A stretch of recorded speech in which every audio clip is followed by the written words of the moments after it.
A very warm good afternoon and heartily welcome to all. We are extremely happy to welcome you today, Department of Geography and Maharashtra Bhugol Shastra Parishad Pune jointly organized a two-day conference on sustainability management, concept, applications and research opportunity. Today is the second day of conference. First, I welcome to all of you. In today's sessions, a total of 7 participants will present their research paper. Also, in every session, there is a need for chairperson. Dr.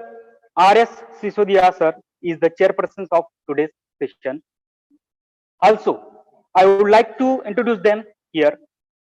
Dr. R.S. Sisodia sir, Professor, School of Geography and Research Center, Maharaja Chhatrasal, Bundelkhand University, Chhattarpur, Madhya Pradesh. He completed PhD in Impact of Modern Agriculture on Environment, अत्याधुनिक कृषि का पर्यावरण पर प्रभाव. He was selected by the Madhya Pradesh Public Service Commission in 2003. He has published 35 research papers in various national and international journals. He has participated in 72 national and international seminars. Dr. R.S. Sisodia sir is as a lifetime member of NAGI. Dr.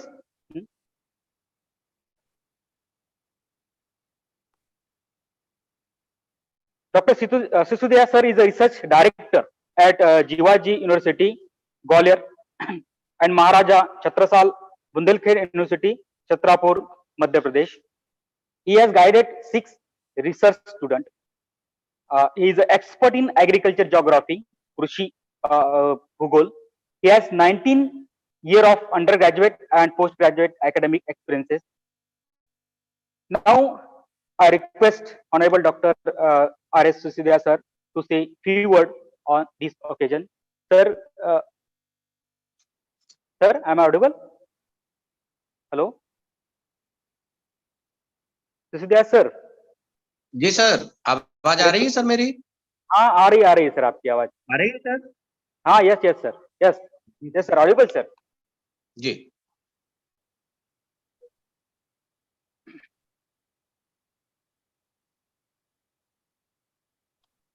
Geography Department and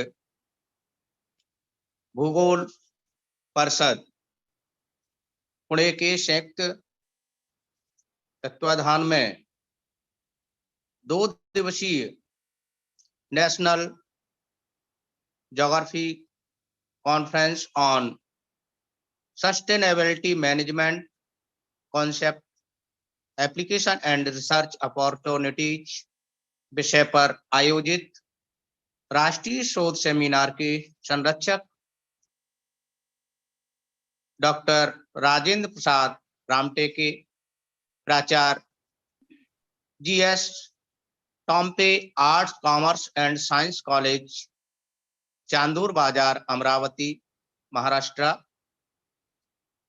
conference के convener doctor Vijay Kumar Tompe, organising secretary doctor Sachin Kumar Bhombe, co convener doctor Shashikant Prasad Dupare, प्रबंध समिति एवं समिति के सदस्यगण, महाविद्यालय परिवार के सभी सम्माननीय महानुभाव.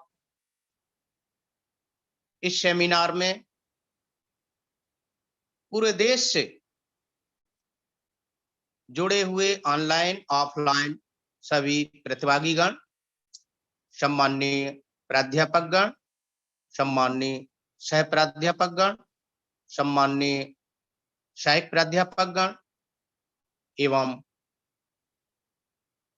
सम्माननीय शोध छात्र प्रिय विद्यार्थियों, media, print media, electronic media के बंधुओं, छात्र शक्ति, मातृशक्ति, बड़े हर्ष का विषय है कि जीएस टॉम्पे महाविद्यालय द्वारा या सेमिनार के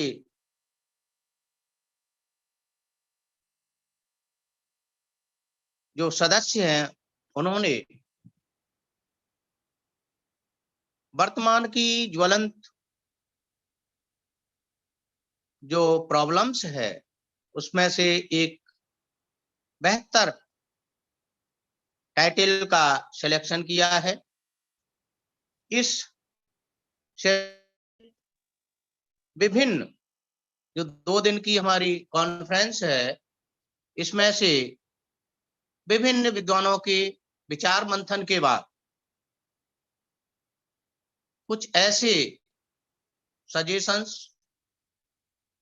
जो सस्टेनेबल डेवलपमेंट, सस्टेनेबल मैनेजमेंट के लिए उपयोगी होंगे, जिससे हमारे क्षेत्र के लिए, हमारे डिस्ट्रिक्ट के लिए और हमारे कहिए देश के लिए निश्चित रूप से प्रभावी होंगे। मैं आयोजन समिति के सभी सदस्यों को, महाविद्यालय परिवार को, कॉन्फ्रेंस के संयोजक को, माननीय प्राचार्य जी, सभी को मैं बहुत बहुत धन्यवाद ज्ञापित करता हूं।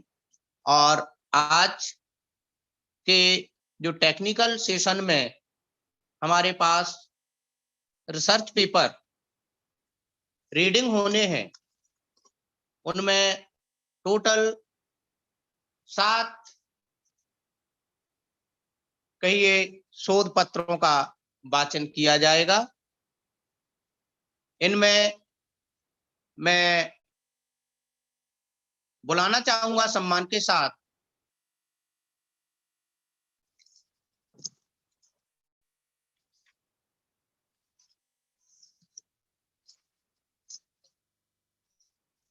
डॉक्टर दीपा पाटिल, जो असिस्टेंट प्रोफेसर एनटीजी संस्था बीएड कॉलेज नंदुवार से हैं, और इनका शोध पत्र जो है शाश्वत विकासासाठी शाश्वत व्यवस्थापनेच्या भूमिच्या अभ्यास, इस विषय पर आप अपना शोध पत्र प्रस्तुत कर रहे हैं। Welcome doctor Deepa Patil.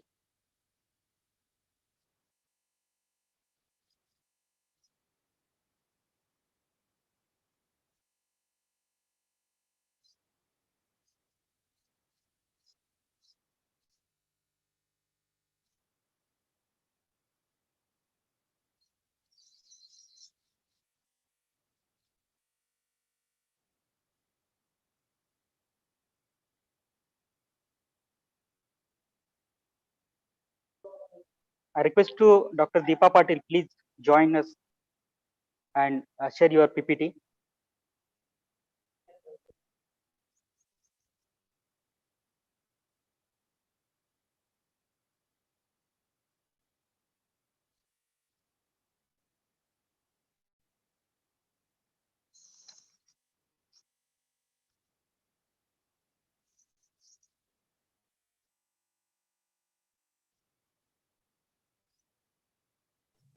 Parimal sir, she joined or no?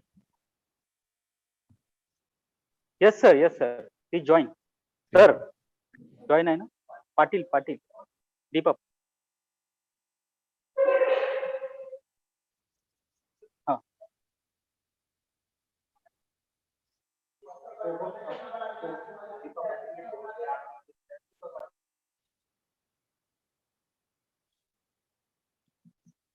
she's already joined.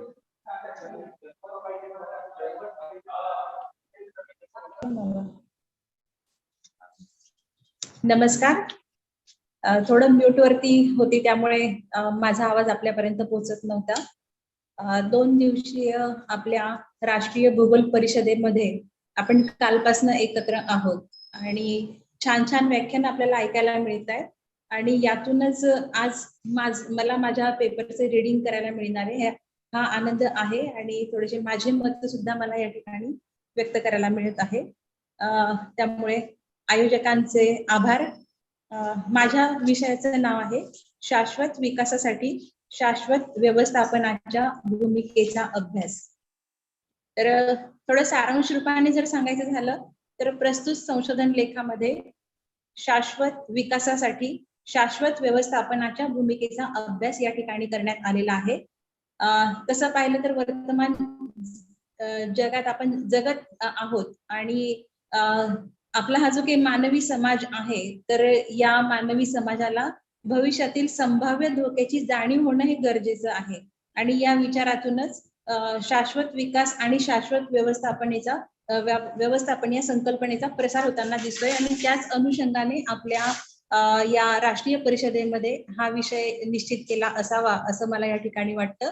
तर शाश्वत विकासात कृती आराखडा तयार करून अंमलबजावणी करण्यासाठी तसंच गुणवत्तापूर्ण यशस्वी जीवन पुढील पिढीला प्राप्त करून देण्यासाठी साधन संपत्तीच्या स्वार्थी अतिरेकाचा होणाऱ्या वापरावर नियंत्रण आणण्यासाठी शाश्वत व्यवस्थापनाच्या भूमिकेचा अभ्यास या लेखामध्ये करण्यात आलेला आहे. तसंच ज्या भूमिका आहेत त्यामध्ये प्रामुख्याने असुरक्षित विकासाकडून सुरक्षित विकासाकडे नेणे, भविष्याचा वेध घेऊन उपलब्ध असलेल्या साधन सामग्रीचे नियोजन करणं, जलसंवर्धन तसंच जागतिक तापमान वृद्धी, पडीक जमीन विकास कार्यक्रम, प्रदूषण नियंत्रण यासारखे घटक लक्षात घेऊन प्रस्तुत संशोधन लेखात शाश्वत विकासासाठी शाश्वत व्यवस्थापनाच्या भूमिका ज्या आहेत त्या मांडण्यात आलेल्या आहेत. मग शाश्वत विकास म्हणजे नेमकं काय, तर या ठिकाणी मला असं वाटतं शाश्वत विकास म्हणजे टिकाऊ स्वरूपाचा विकास. आपल्या उद्घाटनाच्या कार्यक्रमामध्ये मान्यवरांच्या व्याख्यानामध्ये पण आलेलं होतं की टिकाऊ म्हणजे आपण स्वतः जीवन जगत असताना टिकाऊच गोष्टी आपण अपेक्षित करतो. जसं घर आपल्याला हवं असेल तर ते टिकाऊ स्वरूपाचं असलं पाहिजे. कपडे जर आपल्याला खरेदी करायचे असेल ते सुद्धा आपण टिकाऊ स्वरूपाचीच घेत असतो. तर मग असा हा जो काही टिकाऊपणा आहे तर हा आपण आपल्या कुटुंबातूनच आपल्या मुलांना असेल किंवा मग आणखी येणाऱ्या पिढीला जर आपण हे संस्कार घातले तर हे खूप महत्वाचं आहे असेल असं मला वाटतं. जर आपण विचार केला घराचाच या ठिकाणी तर शाश्वत विकास म्हणजे नेमकं या ठिकाणी काय की आपण घर बांधतो त्यावेळी वॉटर हार्वेस्टिंग आवर्जून करतो, सौर ऊर्जेचे प्रकल्प आपण लावताना दिसतो. हा एक काय आहे की हे पण एक प्रकारचं शाश्वत व्यवस्थापन आहे. तर यालाच धरून सद्यस्थितीमधील गरजा पूर्ण करत असताना येणाऱ्या अनेक पिढ्यांना सहजतेने गरजा पूर्ण करण्यासाठी नैसर्गिक साधने उपलब्ध व्हावी याचे भान ठेवून केलेला विकास म्हणजे शाश्वत विकास असं या ठिकाणी या शाश्वत विकासासंदर्भात मला वाटतं. तर पुढची संकल्पना या लेखामध्ये अशी करण्यात आली शाश्वत व्यवस्थापनाची. तर शाश्वत व्यवस्थापन या संकल्पनेमध्ये एकूण 2 शब्द आहेत. त्यातला पहिला शब्द जो आहे शाश्वत, तर शाश्वत या शब्दाचा व्यावहारिक शब्द किंवा व्यावहारिक अर्थ म्हणजे अनेक वर्ष अनेक पिढ्या चालणारा. मग शाश्वत ही संकल्पना सकारात्मक तसंच टिकाऊ स्वरूपाचे बदल दर्शविणारा आहे. मग व्यवस्थापन हा शब्द जर आपण लक्षात घेतला तर व्यवस्थापन या शब्दाचा व्यावहारिक शब्द किंवा अर्थ जो आहे तो म्हणजे उत्कृष्ट प्रकारे व्यवस्था उपलब्ध करून देण्यासाठी उपलब्ध असलेल्या घटकांमध्ये अचूक संघटन करून विनियोग करणे असा आहे. तर याला आपण शाश्वत व्यवस्थापन असं म्हणणार आहोत. मग आता शाश्वत विकास आणि शाश्वत व्यवस्थापन या ज्या 2 संकल्पना या ठिकाणी आपण लक्षात घेत आहोत तर यांचा खूप जवळचा संबंध आहे असं या ठिकाणी मला जाणवतं. कारण शाश्वत विकास आणि शाश्वत विकास जो आहे तर हा ज्यावेळी आपण करायचा म्हणतोय किंवा ही अतिशय महत्वाची गोष्ट आहे असं आपण लक्षात घेत आहोत, तर या शाश्वत विकासात जर आपल्याला विकास करायचा आहे तर त्याला व्यवस्थापन हे खूप महत्वाचं आहे. विदाऊट व्यवस्थापन किंवा विदाऊट मॅनेजमेंट आपण शाश्वत विकास करू शकणार नाही.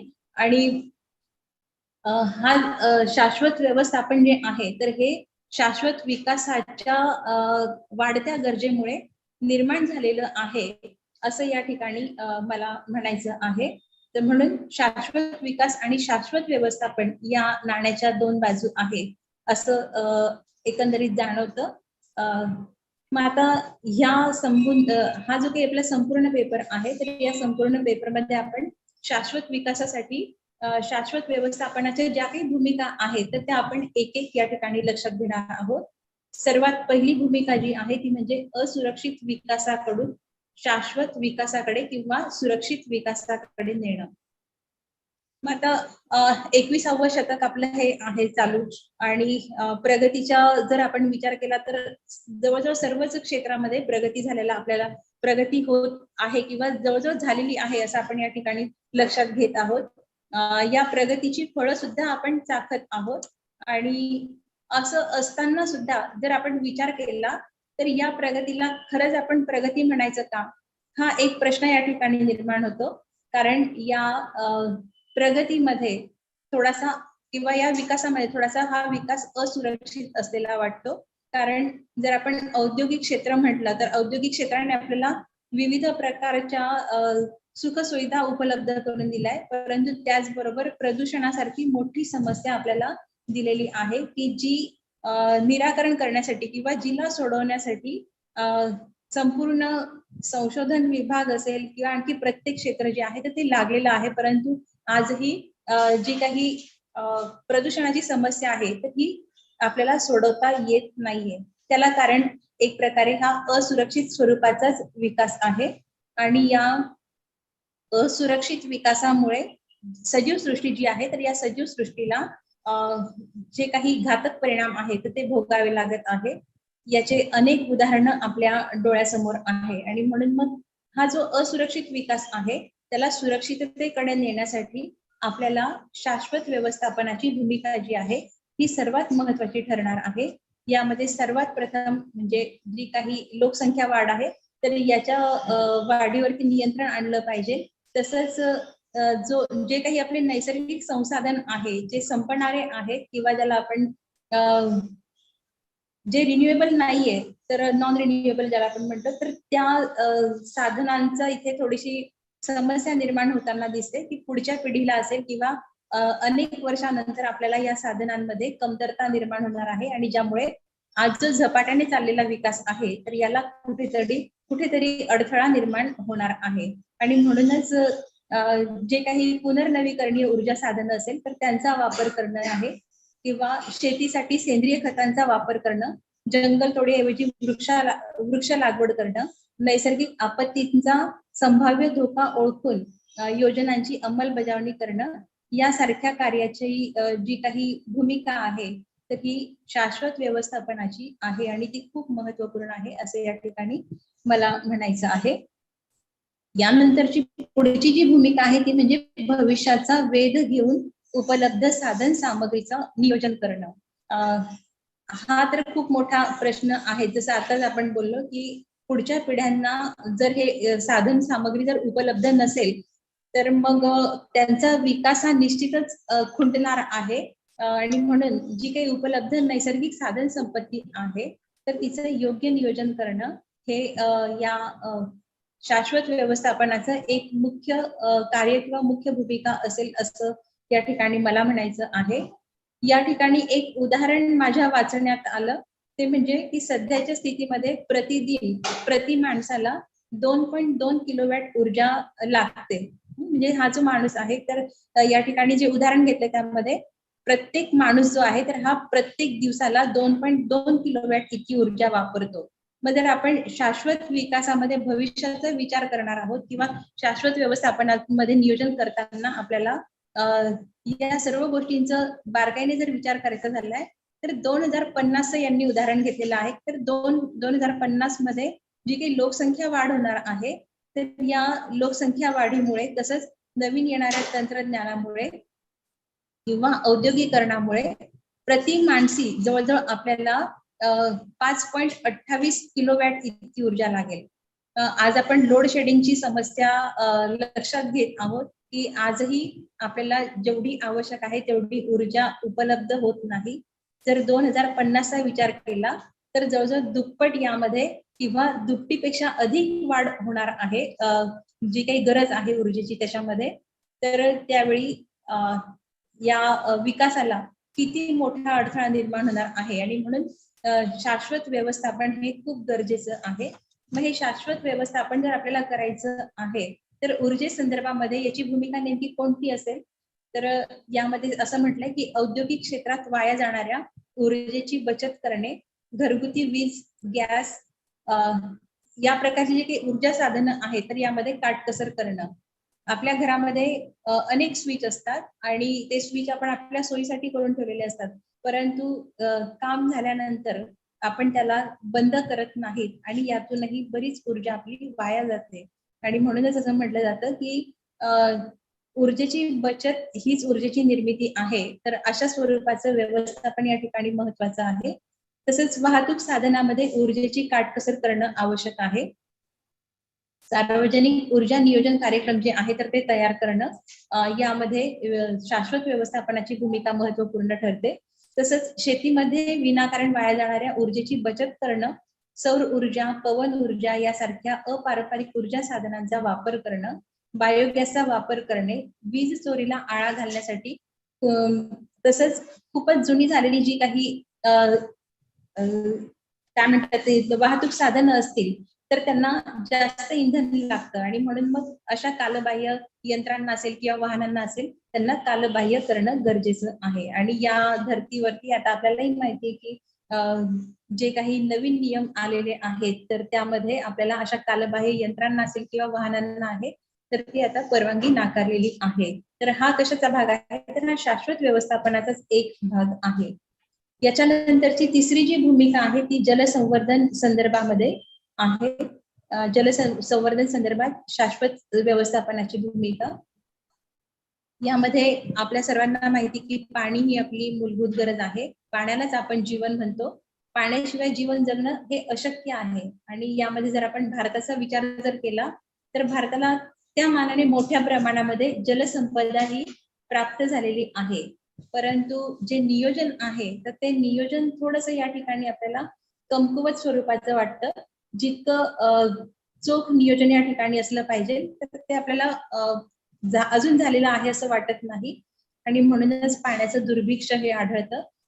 2 वर्षापूर्वीची जर आपण गोष्ट बघितली तर मराठवाड्या साईडला आपल्याला पाण्याच्या रेल्वे या ठिकाणी पाठवाव्या लागल्या होत्या किंवा रेल्वेच्या माध्यमातून आपण पाणी पुरवठा केलेला होता. तर अशी परिस्थिती जर आज आहे तर आणखी येणाऱ्या अनेक वर्षांमध्ये किंवा आपल्या पुढच्या पिढ्यांमध्ये ही पाण्याची समस्या किती मोठ्या प्रमाणात असेल असं या ठिकाणी या संशोधन लेखामध्ये मला थोडीशी चिंता व्यक्त करायची आहे. आणि म्हणूनच शाश्वत व्यवस्थापनाची जी भूमिका आहे ही या ठिकाणी महत्वाची ठरते. जलसंवर्धनासाठी असेल किंवा आणखी हे जे काही नियोजन आहे हे परफेक्ट करण्याच्या दृष्टिकोनातनं शाश्वत व्यवस्थापनाच्या ज्या भूमिका आहेत तर या भूमिकांमध्ये प्रामुख्याने पाणी अडवा, पाणी जिरवा, त्याचप्रमाणे मोठ्या धरणांना लहान बंधारे टाकायचे आहेत. जे मोठे धरण आहेत त्यांच्याऐवजी लहान लहान बंधारे या ठिकाणी करणं गरजेचं आहे. ठिबक सिंचन, तुषार सिंचन अशा स्वरूपाच्या सिंचन पद्धतीचा वापर करायचा आहे. तसेच कूपनलिकांच्या संख्येवरती मर्यादा घालणं म्हणजेच काय आहे की एक प्रकारे भूजलाची जी पातळी आहे तर ती वाढवणं या ठिकाणी अपेक्षित आहे. पण आज जर आपण बघितलं तर प्रत्येक व्यक्तीला वाटतं की माझ्या घरी बोरवेल असली पाहिजे म्हणजे मला पाण्याचा पाहिजे तसा वापर करता येईल. पण जर आपण एक कॉलनी मिळून किंवा एक 5-6 घर मिळून जर आपण एखादी बोर घेतली आणि त्याचा जर आपण सांभाळून वापर केला तर हे सुद्धा काय आहे एक प्रकारे शाश्वत व्यवस्थापनच आहे. मग या ठिकाणी शाश्वत व्यवस्थापन जे आहे हे म्हणजे खूप मोठ्या स्वरूपात आहे का, तर या ठिकाणी शाश्वत व्यवस्थापनाची जी व्याप्ती आहे तर ती आपल्या घरापासून तर संपूर्ण विश्वापर्यंतची आहे. तुम्ही तुमच्या घरामध्ये एखादी छोटेस जरी उपाय योजला या सगळ्या समस्यांवरती, तरी सुद्धा तो शाश्वत व्यवस्थापनाचा एक भाग असू शकेल. तर अशाच रीतीने अवर्षण, अतिवृष्टी किंवा मग उपलब्ध जलसाठे, तर याचं एक अंदाजपत्रक करायचं आहे आणि ते अंदाजपत्र आखून जल व्यवस्थापनासाठी प्रयत्न करायचा आहे. याच्यानंतरची पुढची जी भूमिका आहे शाश्वत व्यवस्थापनाची, तर यामध्ये सर्वात महत्वाचं म्हणजे जागतिक जी काही तापमान वृद्धी आहे तर ती कमी करण्याच्या दृष्टिकोनातनं ही भूमिका आहे. आता नुकताच उन्हाळा लागत आहे, अजून उन्हाळा सुरू जेमतेम होतोय, तोपर्यंत आपण उन्हाचे चटके या ठिकाणी घेत आहोत. आणखी पुढच्या 2-3 महिन्यामध्ये किती ऊन वाढेल हे आपल्याला माहित नाही. तर हे जे काही तापमान आहे तर हे दिवसेंदिवस वाढत आहे. जागतिक तापमानाच्या वृद्धीमुळे अनेक समस्या निर्माण झालेल्या आहेत.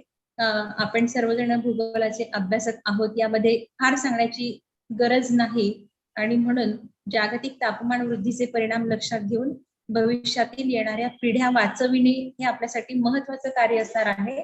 आणि या दृष्टिकोनातनं शाश्वत व्यवस्थापनाची जी भूमिका आहे तर ती याप्रमाणे आपण लक्षात घेत आहोत किंवा आपण ही करतही आहोत की दरवर्षी 100 कोटी वृक्ष लागवड जी आहे तर या वृक्ष लागवडीचं आव्हान पूर्ण करणं, केवळ वृक्ष लागवड न करता त्यांचे संगोपन करणे, तसेच झाडे लावा झाडे जगवा यासारख्या योजना राबवणं, स्वयंचलित वाहनांची संख्या कमी करणं, औद्योगिक क्षेत्रातून बाहेर पडणाऱ्या दूषित वायूंवरती नियंत्रण आणणं, अशा या शाश्वत व्यवस्थापनाच्या महत्वाच्या भूमिका आहेत. आणि यानंतरची जी भूमिका आहे ती आपण सुरुवातीलाच बोललो होतो की प्रदूषण ही जी समस्या आहे तर ही नियंत्रित करण्याच्या संदर्भामध्ये शाश्वत व्यवस्थापनाची भूमिका ही महत्वपूर्ण आहे.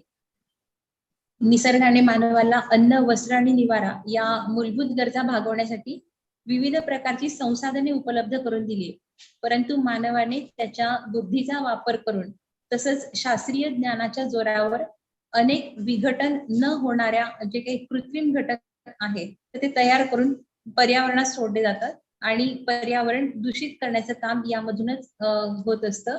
आणि इथूनच प्रदूषणाच्या समस्येचं जे काही गंभीर स्वरूप आहे हे निर्माण होत आहे. हवा प्रदूषण असेल, भूप्रदूषण आहे, जल प्रदूषण, सागरी प्रदूषण, ध्वनी प्रदूषण, औष्णिक प्रदूषण, आण्विक प्रदूषण, घन कचऱ्याचं प्रदूषण, किती प्रकारामध्ये हे प्रदूषण आपल्याला भेडसावत आहे. तर या सर्व प्रकारच्या प्रदूषणाच्या ज्या समस्या आहेत तर त्याचं स्वरूप हे गंभीर होताना दिसतं. आणि आज जर आपल्याला हे अशा स्वरूपात दिसतं तर आणखी येणाऱ्या काही काळामध्ये यांचं जे स्वरूप आहे हे निश्चितच गंभीर होण्याचं दाट संकेत आहे. आणि म्हणूनच प्रदूषणासंदर्भामध्ये शाश्वत व्यवस्थापनाची जी भूमिका आहे ती अशा प्रकारे असणं गरजेचं आहे की उद्योगांवर प्रतिबंधात्मक नियंत्रण घालून त्यांची अंमलबजावणी करणं, कारखाने मानवी वस्तीपासून दूर हलवणे, कारखान्यांची धुरांडी जी आहे ती उंच करणे. हे फक्त मी हवा प्रदूषणाच्या संदर्भात थोडंसं उदाहरण दाखल देत आहे. असे अनेक वेगवेगळ्या प्रकारचे जे काही प्रदूषण आहेत तर त्याच्यामध्ये आपल्याला अशा उपाययोजनांवरती शाश्वत व्यवस्थापनाची भूमिका ही महत्वाची आहे असणारच आहे. तर हवा प्रदूषणामध्ये आणखी धुरातील जी काही प्रदूषके आहेत, विषारी वायू आहे तर ते वेगळं करणं आणि कारखान्याभोवती वृक्ष लागवड करून त्यांची जोपासना करणे, कारखान्यातून निर्माण होणाऱ्या टाकाऊ पदार्थांवर व्यवस्थित क्रिया करून त्यांची योग्य विल्हेवाट लावणे, यासाठी शाश्वत व्यवस्थापनाची भूमिका महत्वपूर्ण आहे. तसेच स्वयंचलित वाहनांवरती नियंत्रण आणून स्वयंचलित वाहनांच्या इंजिनाची वेळोवेळी तपासणी करणं, नवीन संशोधनाचा वापर करून धूर नियंत्रित वाहनांची जी काही सोय आहे तर ती उपलब्ध करून देणं. तर अशा अनेक प्रकारे या शाश्वत व्यवस्थापनाच्या भूमिका आहेत. कालपासून आपण या संदर्भामध्ये खूप चर्चा करत आहोत, खूप छान व्याख्यानं ऐकत आहोत.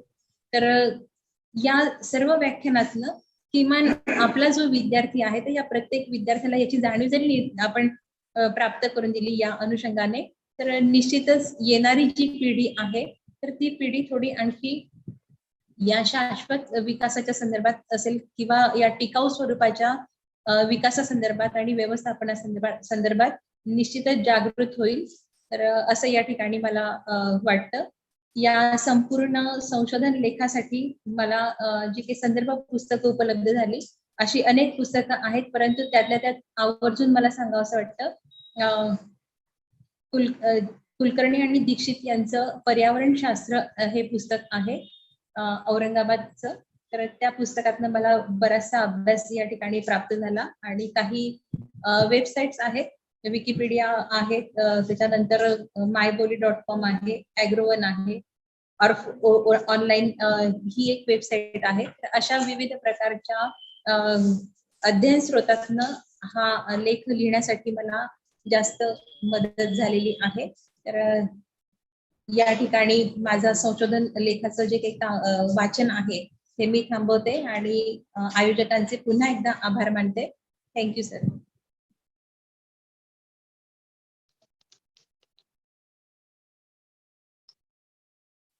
Thank you, ma'am.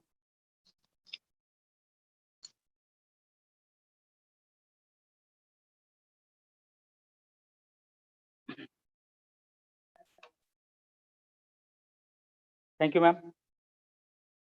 Now, the next participant, Professor Dr. Sanjay D. Bais.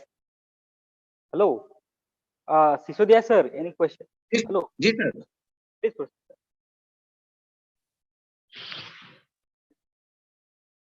Hello. हाँ सर, आवाज आ रही है? हाँ, आवाज आ रही सर. आप क्वेश्चन अगर कुछ होंगे तो हम पूछ सकते सर. ऑडियंस पूछे तो ठीक रहेगा सर. ओके. ऑडियंस की तरफ से अगर कोई क्वेश्चन हो तो आप मैडम को पूछ सकते हैं. Any question for audience?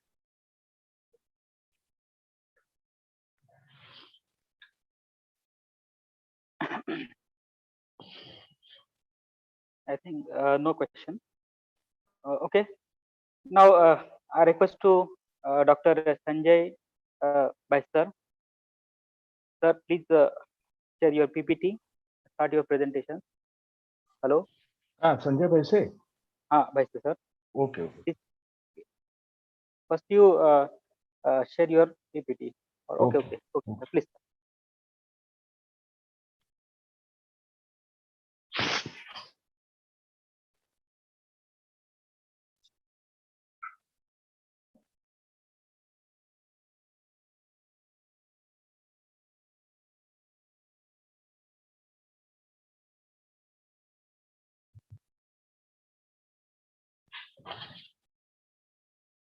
आत्या पोळी.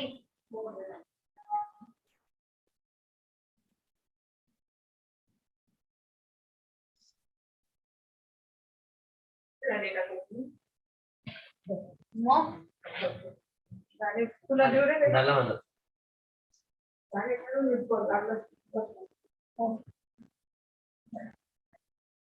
Sir, PPT होते? PPT नहीं. Once again you try. Okay.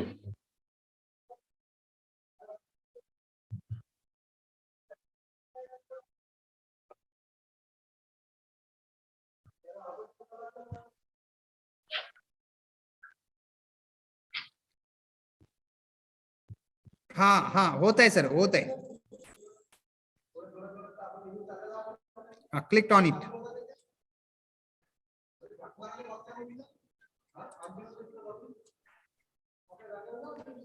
Okay, sir. Parimal sir, join झाली. Sir, I am visible or audible, sir? Yes, sir. Okay, thank you, sir. Good afternoon, sir. Good afternoon, all the and in this technical session, respected R.S. Sisodia sir, and all my colleague and my friends. Today, I am present my research paper. The title of research paper: The Importance of Vegetable Production in Western Jalgaon District of Maharashtra State.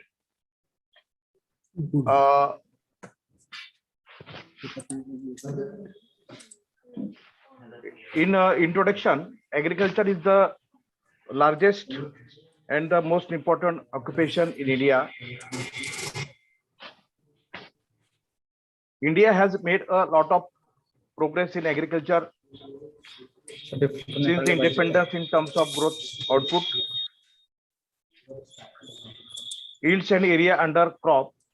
It has gone through the green evolution, white evolution, brown evolution, and a blue revolution.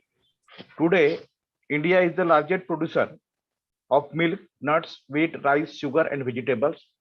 In this research paper, has been made made to find the economic importance of vegetable, farmer, merchant, customer, food, and restaurant industries. Vegetable play the important role in agriculture and industrial economy. These crops, which are perishable, are important constituents of the human diet. Vegetable were an internal food item, the past civilization. Their real scientific importance as a source of some vital constituents of human health came into the recently. Moreover, in a country like India,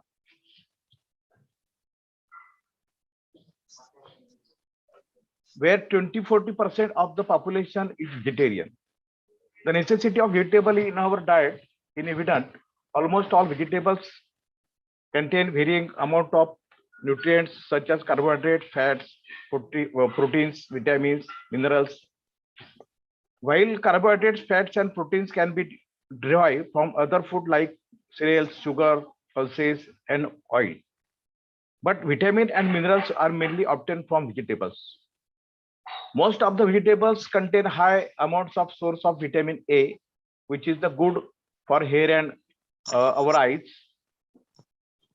Potassium help the which regulates blood pressure, and magnesium help to relaxing muscles and protects against diseases. This map shows the location of the study area.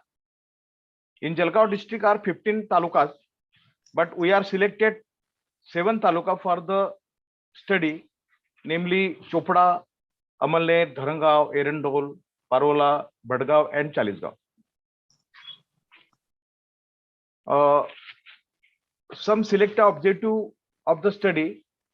First, the study of the economic importance of vegetables, and second one, the study of economic significance of vegetables cultivation in the area. Research use of my research, some research methodology. The researchers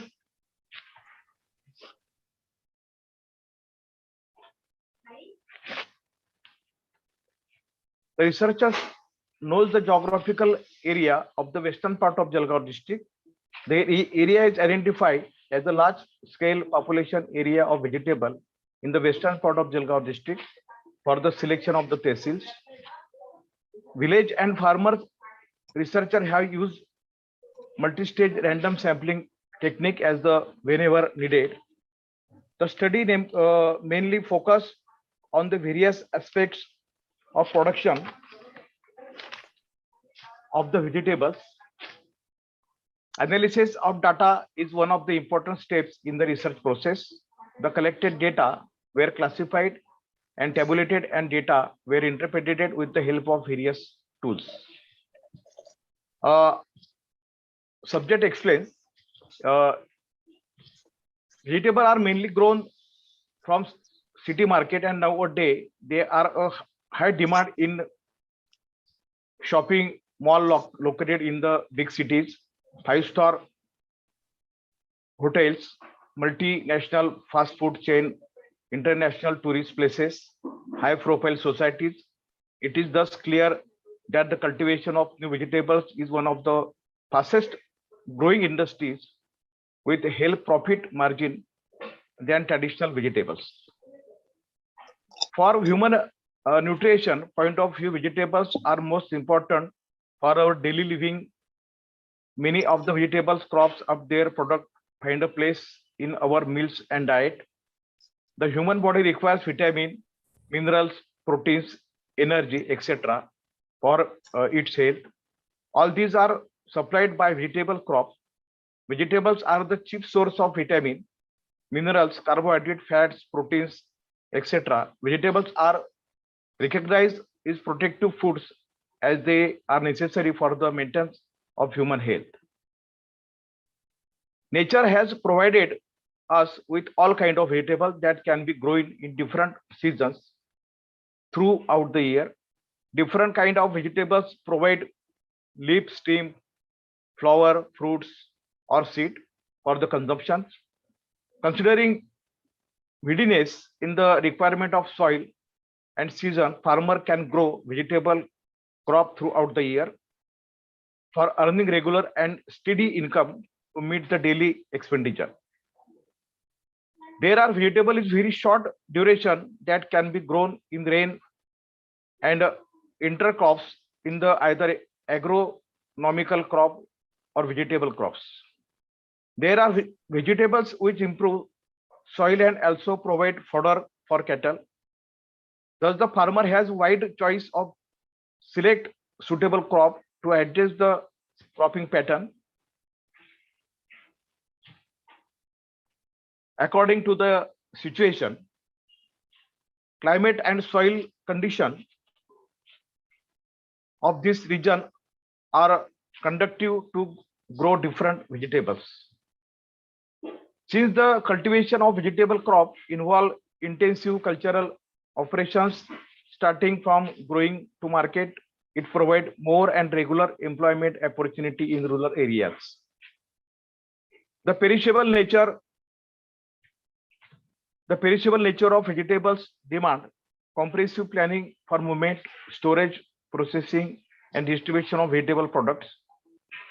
The growth of the vegetable industry as a commercial proposition largely depends on mainly allied enterprises like storage, processing, marketing, and maintenance of service enterprises to encourage vegetable growing.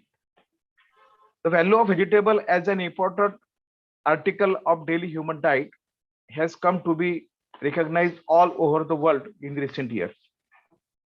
We get many specific chemical substances needed to our body for growth, reproduction, and for maintenance of health. Many of vegetable crops possess high medical value for curing certain diseases. For instance, onion and garlic are found to possess antibiotics property. Many solaceous and curcumin vegetables are found in the contain vitamin D. Economic importance of vegetable. First, the economic importance in the restaurant industry. Many innovative farmers are now growing vegetables on a commercial scale and earning handsome income from it. If farmers supply their goods to various traders of Mumbai, Pune city with the contract farming system, they can earn 75,000 per month for 1 hectare as a net profit. One of the India's biggest problem in the find ways to employ the ever growing population, food restaurant and hotel creates the employment opportunity. As a result of the spread effect, it creates jobs. There are different kinds of restaurant. At each of these restaurants, there are employees that take food orders, prepare the food, and serve the food. The restaurant is meeting its financial and customer service goals. In most food restaurant jobs, there may be a lot of interaction with customers.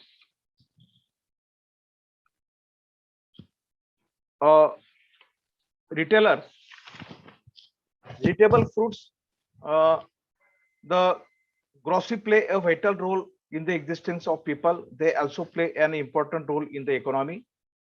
Though the retail has been considered it a very low margin business, the Indian food retail business, especially vegetable retailing, the witnesses is rapid growth in the retail sectors. The intermediaries between the customers and farmers are traditionally retailers with different outlet farmers, payment vendors, roadside vendors, push cart, vegetable seller, wholesaler, traders, commission agents, and auctioneers. The farmer sell bulk of their produce to the commission agents, and agents sell to the retailers, and retailers sell the vegetables to customers. The auctioneers sell to both traditional and organized retailers and to customers. Cart vendors, a type of traditional retailers, buy vegetables, sell customers in mobile carts and deliver to customer doorsteps. In this table show there were about 5,780 producers of vegetable in the study area. The majority of the farmers were members of daily and weekly market of the study region. Farmers were producing vegetables for market, and thus they were the major player on the market. Farmers were the source of all market vegetables. Consumer is also the important role. Consumer were found everywhere, though the numbers of vary. Consumer are final user of the vegetable products. The purpose of the study is to explore consumer choice for the buying vegetable in the market, of determine the factors which affect their choices. The traditional retail format, that is seller on the platform, push cart, roadside, and seller at the village, where the favorable places for vegetable purchasing. Consumer choice retail format choice is determined by domicile, education level, income level, employment status, and business status, and purchase frequency. Moreover, other factors are choice is price, quality, safety, concern. Most of the consumer spend the highest amount of money for the vegetables.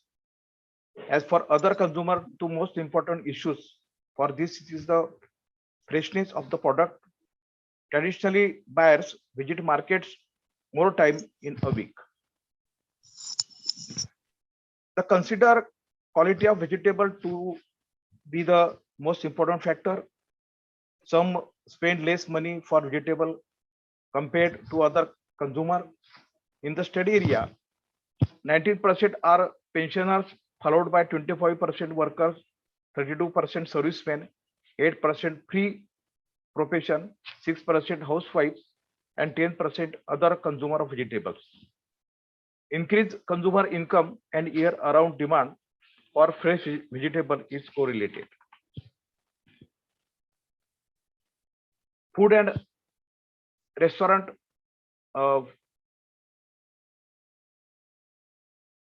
Food is the most important thing to maintain health. Consuming nutrient-rich and hygienic food will keep you away from infection and illness. Vegetables are a type of food group that is consumed almost every day. The vegetable production plays a major role in domestic food production. Vegetables are nutrients food and provides sufficient amount of nutrients needed to the normal body functions, maintenance and reproduction. Some vegetables contain a high amount of starches, proteins, minerals, and vitamins. The moisture content are found maximum in all vegetables. Food is most important part of business. Vegetables are an important food crop that plays a great role in the economy. Restaurants are also encourage the trained food workers to buy the receive leafy greens like lettuce, spinach, and cabbage. The restaurants buy leafy vegetables from retailers and commission agents that they sell a variety of food products to school, hospitals, and hotels. The study area is popular for its food culture and traditionally foods, festival dishes, and street food. Everything is full of flavor of the taste. Hotels and restaurants are found in the study area. The economy of the hotels and restaurant is intimately tied to the business, tourism, and to convection. The primary function of the restaurant is to provide food and drink to people outside their homes. In this graph show that the total number of farmers in the study area. In all, total farmers is 23,000 and who grow all types of crops. The highest was the Chalisgaon Tahsil. In Chalisgaon Tahsil 57,000, Amalner Tahsil in 41,000, Parola in 34,000, Chopra in 28,000, Bhadgaon Tahsil in 26,000, Dharangaon Tahsil found the farmer of 25,000 and Erendol in 21,000. The conclusion of our study: the agriculture is the main economic activity in study region, and vegetable farming is one of the major agriculture practices of rural and urban farmers. Vegetable farming contributes significantly to the livelihood of farmers by generating cash and providing employment opportunity. Vegetable production plays a significant role in determining an economic condition of farmers. Vegetable crops are different to generate cash even from a small plot of land in the short period of time and helps farmers to improve their livelihood. The values of vegetable production equals to even surpasses the value of cereal production. Vegetable cultivation presumably supports livelihood primarily through food provisions, income generation, and employment because vegetables are preferred cash crop. The number of vegetable farmers is increasing day by day as a result of high demand for vegetable in urban areas. Most farmers in rural and urban areas are moving toward the commercial production of vegetables. It is also emergent as the productive enterprise to cash generation and self-employment. The annual income through vegetables farming support to livelihood of farmers. Thank you for our chance of presenting my research paper. Thank you very much, Thank you, sir. बहुत अच्छा presentation आपने इसमें कई सेक्टरों को include किया है, जिसमें आपने जो वेजिटेबल्स के और फूड रेस्टोरेंट इंडस्ट्री को अलग अलग आपने बहुत अच्छे तरह से डिफाइन किया है। और ऑडियंस का यदि कोई क्वेश्चन हो तो क्वेश्चन करें सर से।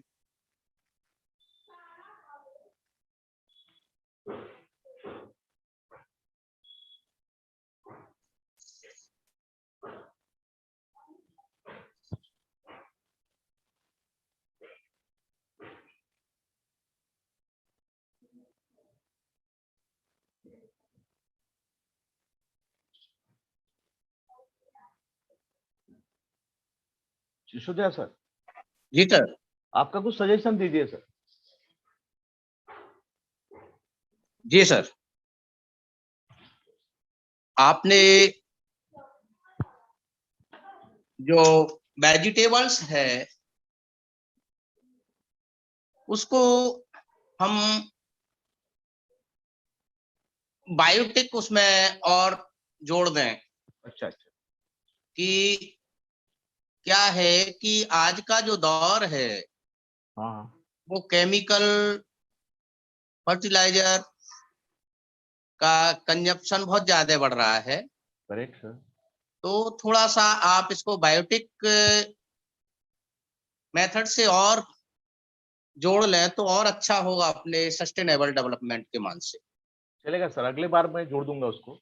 जी जी, और थोड़ा सा उसको रिसप्लिंग कर लूंगा। जी सर। Okay, thank you. बहुत बहुत अच्छा, बहुत धन्यवाद sir. Thank you.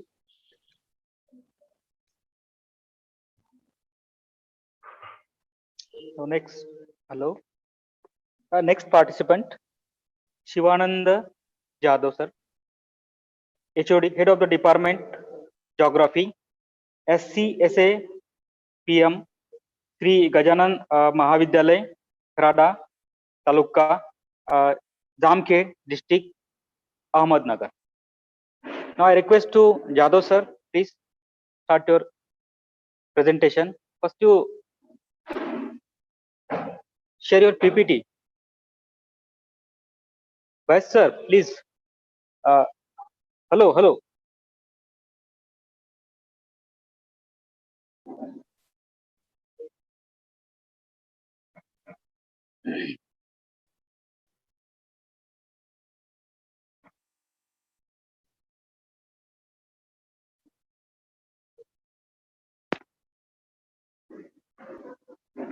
Bhash sir, hello. Okay. Now I request to Jadhav sir, please share your PPT.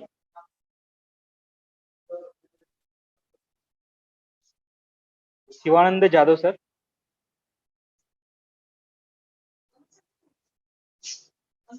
उधर क्लास में बैठे सर आइए.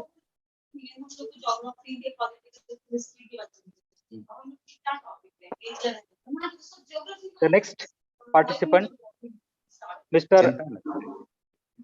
उमेश कुमार गायगुले. एक्चुअली में क्या है जो अपने topic I request to Umesh Kumar Gaygule, normally please share your PPT. जो रोजगार Research scholar, Department of Geography, PM, Art College, Achalpur. क्षेत्रीयता के आधार पर कौन सा टॉपिक ठीक सर रहेगा? पीपीटी नहीं है, डायरेक्ट आहे. हाँ, ओके. पीपीटी नाही, पेपरच रीडिंग करतो. बरं ठीक आहे सर, काही हरकत नाही. हा. सरांचा टॉपिक आहे मेळघाट प्रदेशातील वनक्षेत्राचा भौगोलिक अभ्यास. ठीक आहे सर, प्लीज.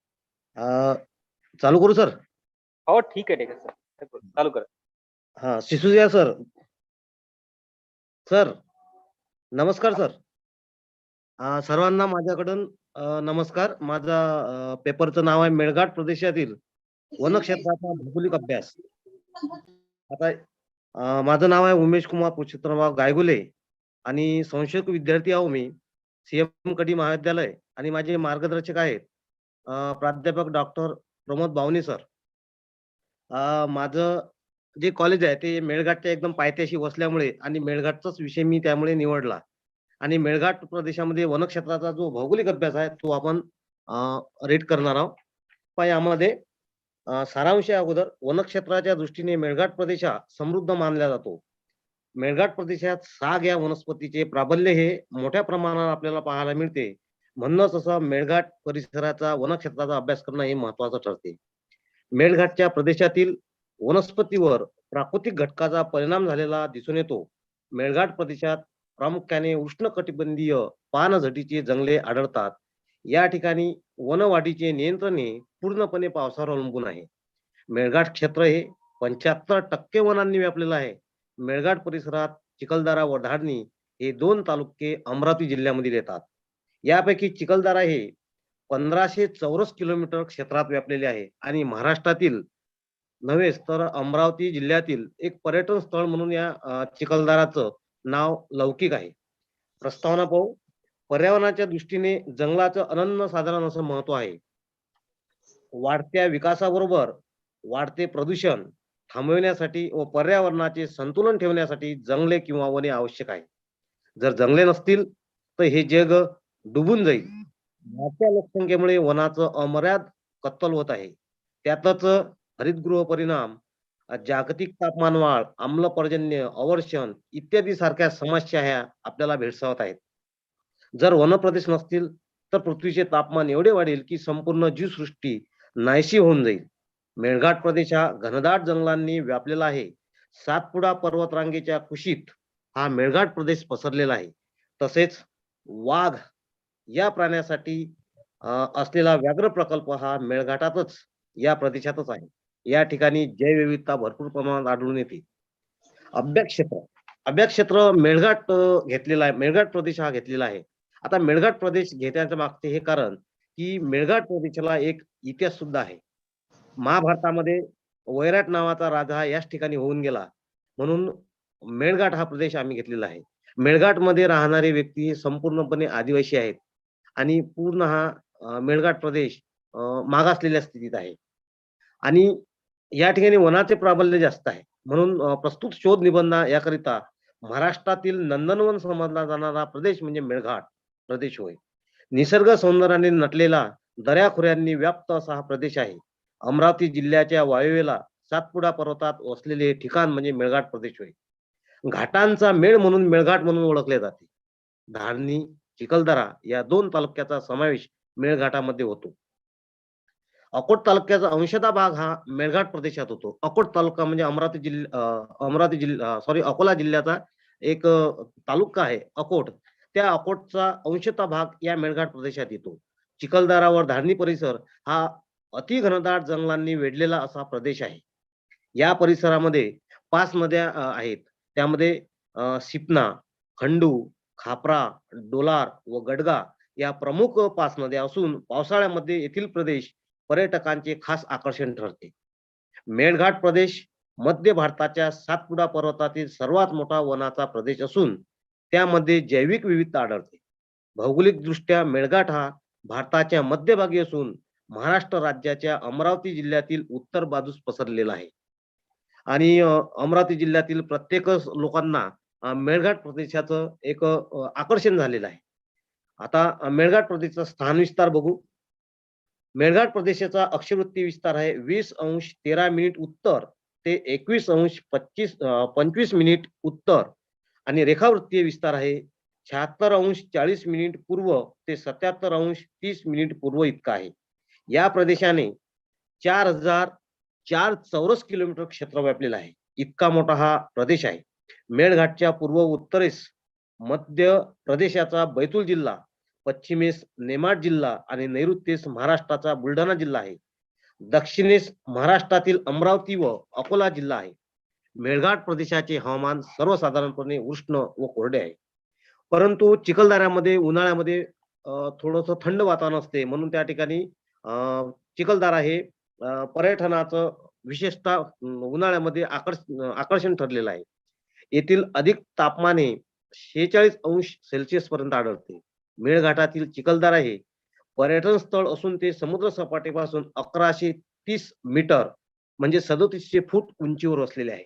मेळघाट प्रदेशात सरासरी पर्जन्यमान 950 मिलीमीटर ते 1500 मिलीमीटर पर्यंत आढळते. या ठिकाणी नकाशा पण दिलेला आहे. माझ्याजवळ पीपीटी असल्या कारणानं तो पेपरमध्ये आहे. माहिती आणि संशोधन पद्धती मी वापरलेली आहे. प्रस्तुत संशोधन निबंधामध्ये आकडेवारी ही प्रामुख्याने प्राथमिक व द्वितीयक स्वरूपाची घेतलेली आहे. त्या ठिकाणी त्यासाठी नमुना पद्धतीचा वापर करण्यात आला. मेळघाट प्रदेशात प्रत्यक्ष भेट देऊन व त्या ठिकाणी निरीक्षण करून तसेच वन विभाग कार्यालय, मेळघाट व्याघ्र प्रकल्प, इंटरनेट, ग्रामपंचायत, पंचायत समिती तसेच अमरावती जिल्हा गोशवारा आणि मेळघाटशी संबंधित असणारे नकाशे तसेच भौगोलिक प्रणाली म्हणजे GIS प्रणालीचा वापर करण्यात आला. स्वतः जाऊनही त्या ठिकाणी विविध लोकांच्या भेटी देऊन त्या ठिकाणी माहिती गोळा करण्यात आली आहे. आता पाहू आपण विषय विश्लेषण आणि विवेचन. मी मेळघाटचे 4 विभाग पाडलेले आहे, परिक्षेत्र पाडलेले आहे. त्या प्रस्तुत शोध निबंधामध्ये मेळघाट परिसरातील वनक्षेत्राचा भौगोलिक अभ्यास करण्याचा प्रयत्न करण्यात आला. सारणी तयार केली आहे. त्यामध्ये अनुक्रमणिका केली आहे 1, 2 नंबर परिक्षेत्र, 3 नंबर वनक्षेत्र टक्केवारीमध्ये. यामध्ये 4 मी विभाग पाडले आहेत मेळघाटचे. त्यामध्ये 1 चिखलदरा, दुसरा सेमाडो, तिसरा धुळघाट आणि चौथा धारणी. सेमाडो आणि चिखलदरा हे घनदाट अरण्यांनी असे व्यापलेले आहे. यामध्ये स्रोत घेतलाय आर्थिक व सामाजिक समालोचन अमरावती जिल्हा आकडेवारी 2010 आणि 11. पर्यावरणीय दृष्टिकोनातून वनाचे फार महत्व आहे. पर्यावरणीय परिस्थितीमध्ये वनस्पती ही उत्पादक घटक म्हणून फार महत्वाची आहे. स्थान, हवामान, भूरचना व मृदा या नैसर्गिक घटकाचा प्रत्यक्ष व सामायिक परिणाम हा वनस्पतीवर दिसून येतो. वनस्पतीची विविधता ही हवामान, मातीचा प्रकार, समुद्र सपाटीपासूनची उंची, जमिनीचा उतार, जमिनीचे स्वरूप व जैविक समूह या भौगोलिक घटकांनी मर्यादित झालेला आहे. वरील सारणीमध्ये मेळघाट प्रदेशातील परिक्षेत्र नियाह वनक्षेत्राचा अभ्यास केले असता असे स्पष्ट होते की सर्वात जास्त वनक्षेत्र हे सीमाडोह परिक्षेत्रामध्ये म्हणजे 55.61% व चिखलदरा परिक्षेत्रामध्ये 28.20%, तर सर्वात कमी धुळघाट क्षेत्रामध्ये 7.20% आढळून येते. सीमाडोह ते चिखलदरा परिक्षेत्रामध्ये वनक्षेत्र अधिक असण्याचे कारण म्हणजे येथे लागवडीखालील क्षेत्र हे फार कमी आहे, म्हणजे शेती करण्यासाठी योग्य असणारी जमीन फार कमी आहे. तसे या दोन्ही परिक्षेत्रामध्ये व्याघ्र प्रकल्प स्थापित आहे, जो बिबट्या आणि वाघासाठी प्रसिद्ध असणारा असा व्याघ्र प्रकल्प या ठिकाणी स्थापित आहे. धारणी व धुळघाट क्षेत्रात शेती व्यवसायात भरपूर लोक या ठिकाणी आढळतात, म्हणजे या ठिकाणी शेती भरपूर प्रमाणात आढळते कोण्या धारणी आणि धुळघाटमध्ये, कारण त्या ठिकाणी तो एरिया थोडासा सखल प्रमाणात आहे, मैदानी स्वरूपात आहे, भरपूर प्रमाणात आढळते. मेळघाट प्रदेशातील बहुसंख्य लोक शैक्षणिक, आर्थिक, सामाजिक दृष्ट्या मागास असल्याने त्यांचे जीवनमान निम्न स्वरूपाचे आहे.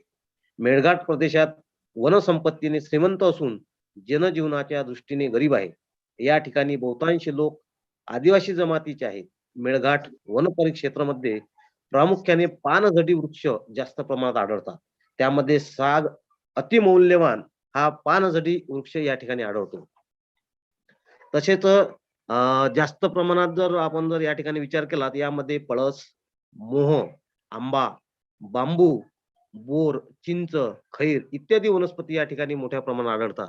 आणि त्यातल्या त्यात या ठिकाणी आदिवासी समाज जास्त असल्यामुळे या ठिकाणी मोह गोळा करण्याची सर्वात जास्त या ठिकाणी पद्धत आहे आणि मोहापासून ते विविध पदार्थ या ठिकाणी गोळा करतात, विविध पेय गोळा करतात. म्हणून या ठिकाणी मेळघाट वन परिक्षेत्रामध्ये गुगामल राष्ट्रीय उद्यान हे सुद्धा आहे. तसेच मेळघाट व्याघ्र प्रकल्प याच प्रदेशामध्ये आहे. या अभयारण्यात वाघ, बिबट्या, अस्वल, सिंह, हरिण, गवा यासारखे वन्य प्राणी या ठिकाणी आढळतात. हा झाला पूर्ण याचा अभ्यास. त्यानंतर मी छोटासा प्रयत्न या ठिकाणी केला आहे की मेळघाटच्या वनांचा या ठिकाणी आपल्याला अभ्यास मी या ठिकाणी छोटासा केलेला आहे, कारण आपला कॉन्फरन्सचा विषय आहे की प्रदूषण, पर्यावरणीय प्रदूषणाला आपला न्याय कसा मिळावा. म्हणून या ठिकाणी मी मेळघाट मधीलच वनक्षेत्र घेतलं की दिवसेंदिवस वनक्षेत्र कसं कमी कमी होत चाललं, त्यामागे कारणे कोणती आहेत, आपल्याला काय करायचं आहे, हे पुढील म्हणजे आपल्याला ते रणनीती ठरवायची आहे. गव्हर्नमेंट करतच आहे, पण गव्हर्नमेंटला आपण कुठपर्यंत मदत करतो की कत्तलच करतो हे त्यामागे आहे. निष्कर्ष या ठिकाणी निघालेले आहेत. प्रस्तुत शोध निबंधात खालील निष्कर्ष निघाला आहे. एक, मेळघाट परिसरामध्ये मानवी संसाधनापेक्षा वन संसाधनाचे प्रमाण अधिक आहे.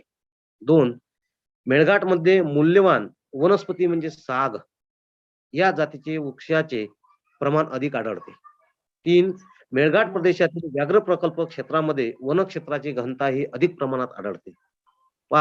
4, धुळघाट आणि धारणी परिक्षेत्रामधील सुपीक जमिनीचे प्रमाण अधिक असून वनक्षेत्राचे प्रमाण कमी आढळते. हे माझे निष्कर्ष निघाले आहेत. नंतर मी संदर्भ सूची या ठिकाणी वापरलेली आहे. आगलावे प्रदीप 2000 संशोधन पद्धती शास्त्र व तंत्रे, तसेच माझे गुरु, माझे मार्गदर्शक यांचे मेळघाट व्याघ्र प्रकल्प आणि आदिवासी जमात हे सुद्धा पुस्तक मी वापरलेलं आहे. त्यानंतर चिखलदरामधील शांताराम चव्हाण यांचं मेळघाट विकास योजना, समस्या व उपाय हे पुस्तक मी या ठिकाणी वापरलेलं आहे. आणि विठ्ठल घारपुरे यांचं सुद्धा पर्यावरणशास्त्र हे पुस्तक मी या ठिकाणी वापरलेलं आहे. आणि आर्थिक व सामाजिक समालोचन अमरावती जिल्हा हे सुद्धा या ठिकाणी वापरलेलं आहे. आणि स्वतः मी त्या ठिकाणी जाऊन मेळघाटमध्ये, म्हणजे आमचं कॉलेज जे संशोधन केंद्र माझं जे आहे ते मेळघाटच्या पायथ्याशी असल्यामुळे, आणि तो जो पूर्ण एरिया ओढता मेळघाट अमरावतीच्या उत्तरेस, तिथून MP सुरुवात होते आणि विविध असा निसर्गरम्य वातावरण असल्यामुळे त्या ठिकाणी पूर्ण त्या मेळघाटामध्ये जाऊन मी 5 ते 7 खेप गेलेलो आतापर्यंत. माझं रिसर्च त्या मेळघाटावरच चालू आहे. म्हणून मी तो विषय निवडला आणि माझ्याकडून माझा पहिला पेपर आहे. माझ्याकडून काही चुकी झाली असेल तर माफ करा. आणि मी संशोधक विद्यार्थी आहे आणि आधी आणखी काही सूचना असेल तर मला आपण सुचवाव्यात असे मी विनंती करतो. आणि या ठिकाणी माझा पेपर रीडिंग संपला आणि सर्वांचे धन्यवाद देऊन मी रजा घेतो. Thank you sir. धन्यवाद सर. हेलो, मैं सिसोदिया सर से निवेदन करता हूँ कि hello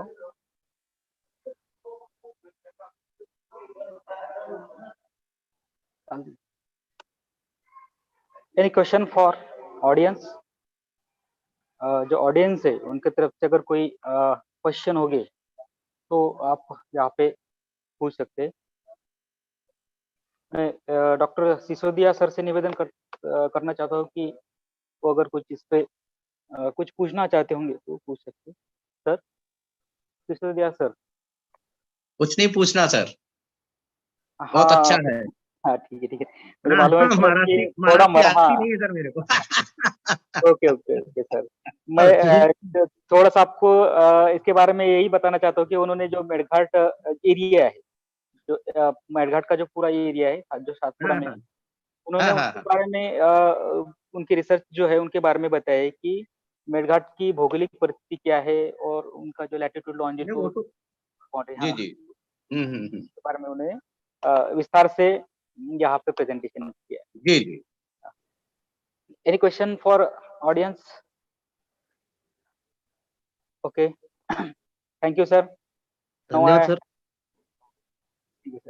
Now I request to Dr. Vaishali Bijwe, Assistant Professor, Department of Geography, भारतीय Mahavidyalaya Amravati.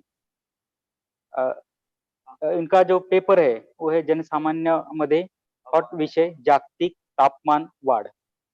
Now I request to Vaishali Bijwe madam, please share your PPT. First you share your PPT and start your presentation. हाँ, PPT share करना है sir?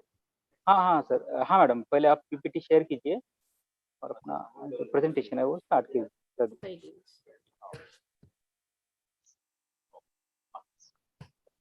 विजय sir.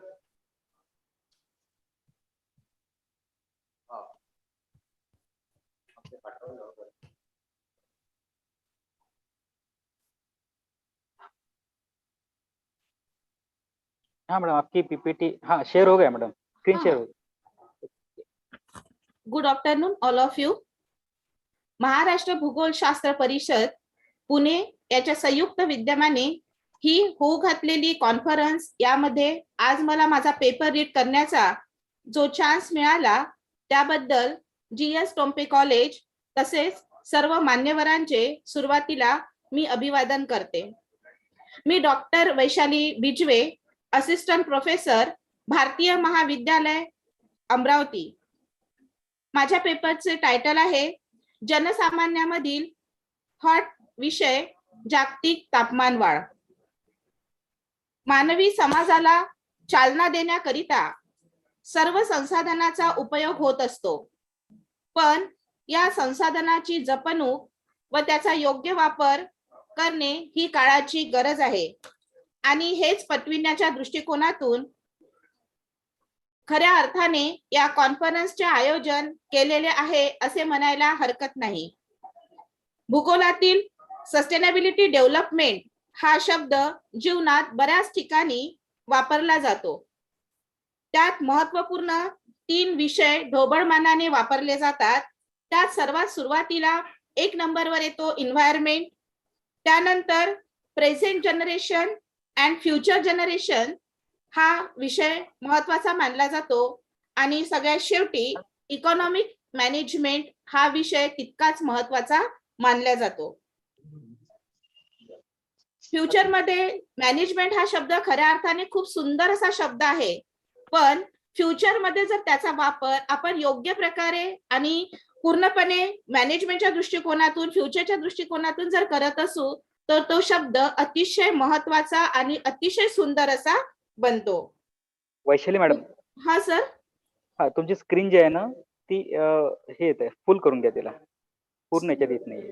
Full नाही होत presentation मध्ये हे खाली. Okay full full sir. इथे इथे खालच्या साईडने जे आहे ना इथे साईडने बस बस बस बस. हा तिथेच तिथेच. Okay sir. Okay okay madam please. हा, तर हा मॅनेजमेंट हा जो शब्द आहे तो खऱ्या अर्थाने एक सुंदर असा शब्द आहे, परंतु इन फ्युचर जर त्या मॅनेजमेंटचा वापर म्हणजे सर्व संसाधनाच्या दृष्टिकोनातून म्हणा किंवा बाकी अदर दृष्टिकोनातून आपण जेव्हा म्हणतो तेव्हा जर योग्य प्रकारे केला गेला तर तो शब्द अतिशय सुंदर असा होऊन जातो. बरेच संशोधन या भूगोलामध्ये संशोधन करीत असतात, तेव्हा या संशोधकांनी पर्यावरणाचा राज जो आहे तो जर वाचवला तर आणि किंवा त्याकडे विशेष जर लक्ष दिलं तर आपल्याला त्या दृष्टिकोनातून आज बराच त्याचा फायदा हा होऊ शकतो.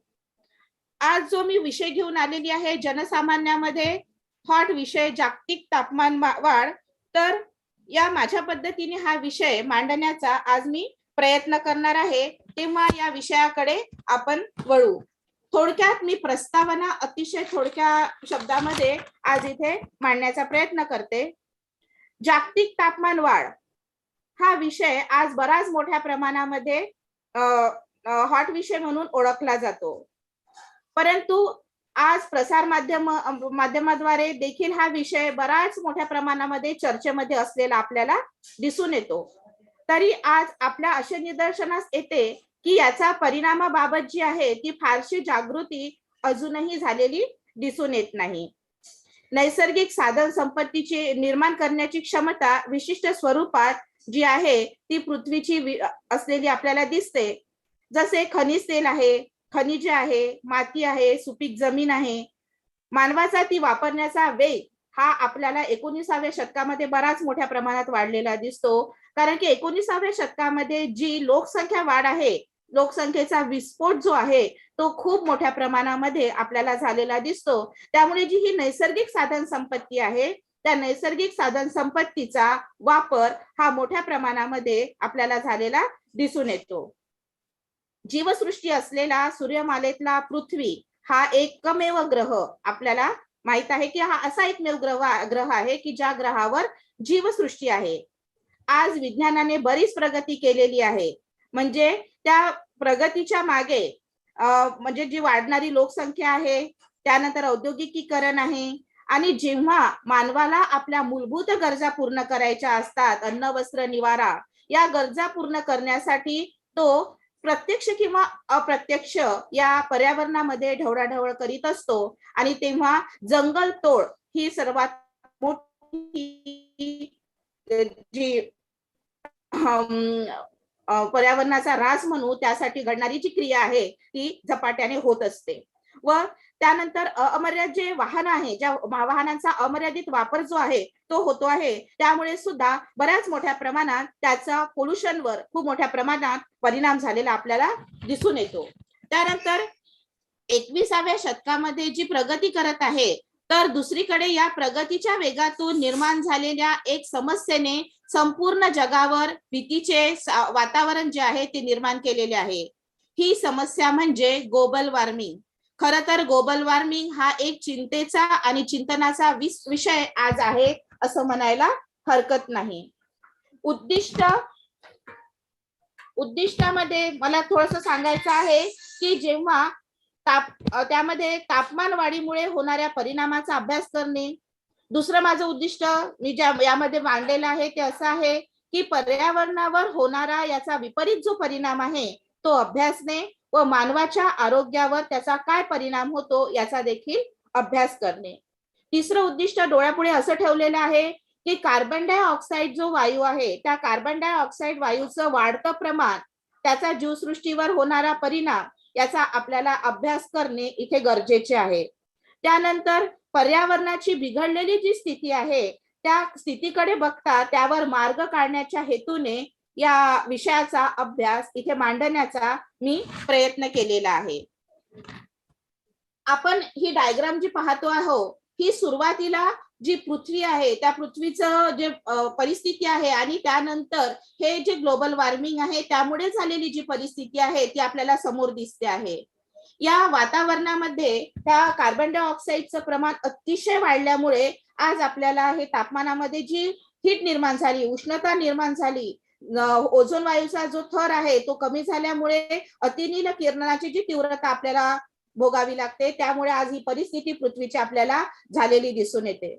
आपण ग्लोबल वॉर्मिंग म्हणजे काय जेव्हा पाहतो तर सूर्याची जी उष्णता असते, सूर्याची उष्णता ही पृथ्वीच्या वातावरणातील वायू शोषतात. म्हणजे जेव्हा सूर्यापासून येणारी जी किरणे असतात ती किरणे काही ऊर्जा पृथ्वीवर शोषली जाते आणि उरलेली जी उष्णता असते ती वातावरणामध्ये परत सोडली जाते.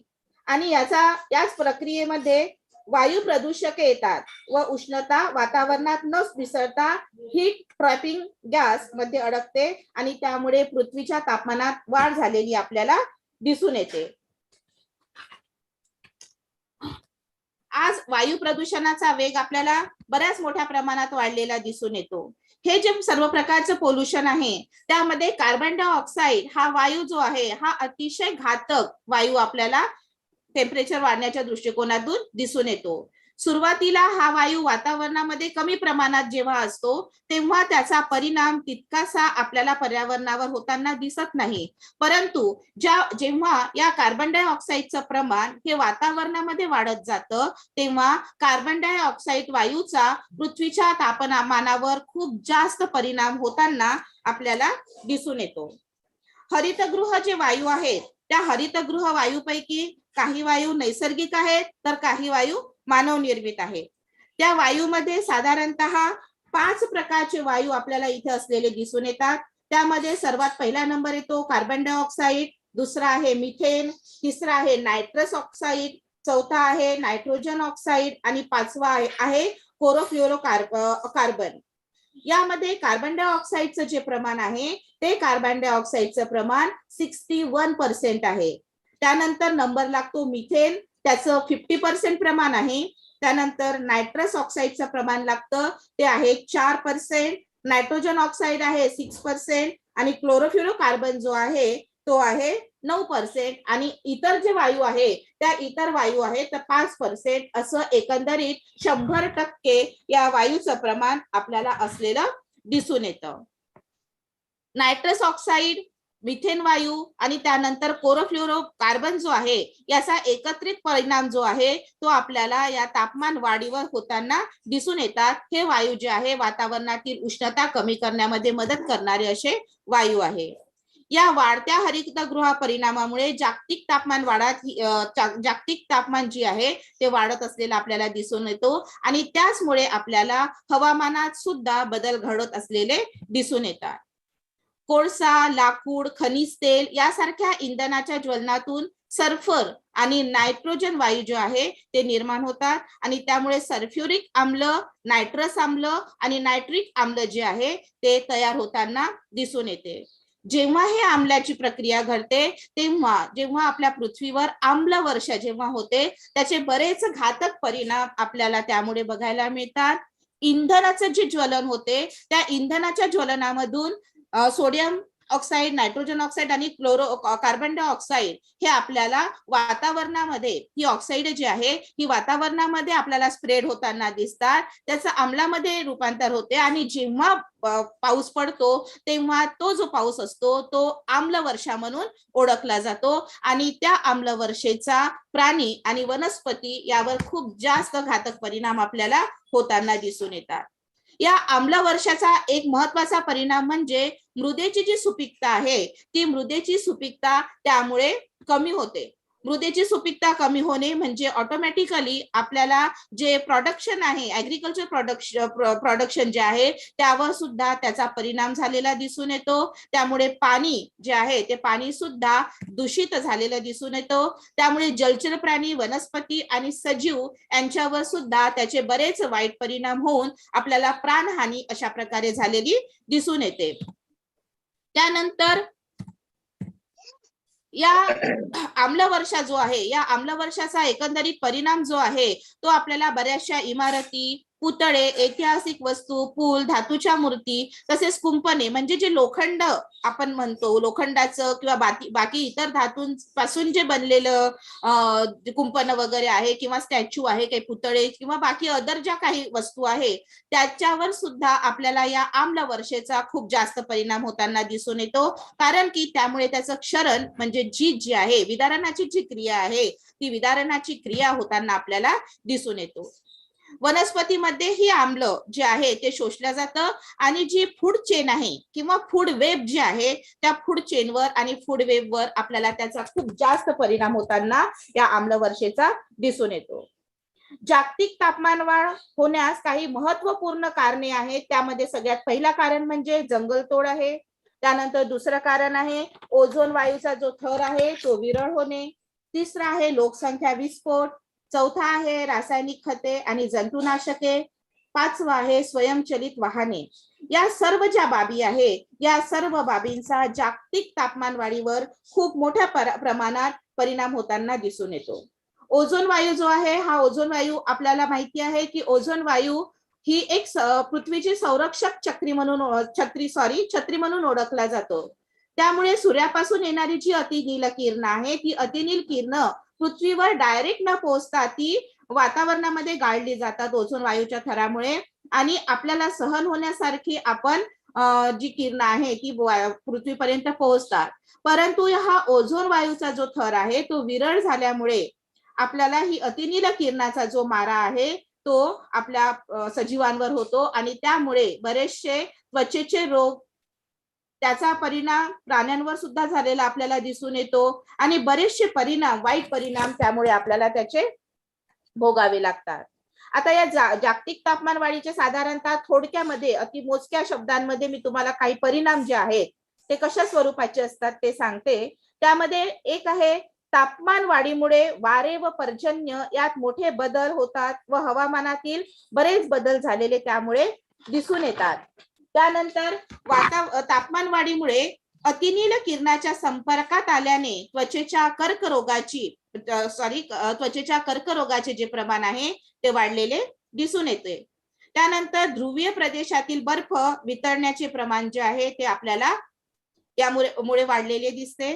कार्बन डायऑक्साईडचे प्रमाण वाढते, त्यामुळे काही वनस्पतीची वाढ होते, तर काही वनस्पतीच्या जाती आहेत त्या समूळ नष्ट होताना दिसतात. म्हणजे त्या जातींचा पूर्ण मुळातून त्याचा नायनाट झालेला आपल्याला यामुळे बघायला मिळतो.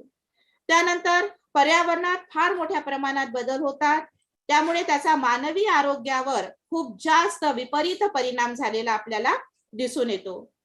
कार्बन डायऑक्साईडचे प्रमाण वातावरणात वाढल्याने त्याचा पावसाच्या पाण्याशी संपर्क आल्यामुळे कार्बनिक आम्ल निर्मितीचे प्रमाण वाढते. नद्या, जलाशय, सागर जलाची आम्लता वाढून सागरी जीवसृष्टीवर विपरीत परिणाम झालेला दिसून येतो. मी आताच पीपीटी द्वारा त्या सगळ्या गोष्टी तुम्हाला शेअर केल्या, त्या दाखवल्या की साधारणतः या आम्ल पर्जन्याचा कशा प्रकारे परिणाम या पृथ्वीवर झालेला आपल्याला दिसून येतो.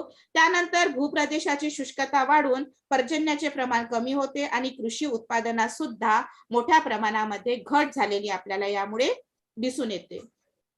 त्यामध्ये थोडक्यात काही उपाययोजना ज्या आहेत त्या उपाययोजना अगदी थोडक्यामध्ये मी मांडण्याचा प्रयत्न करते.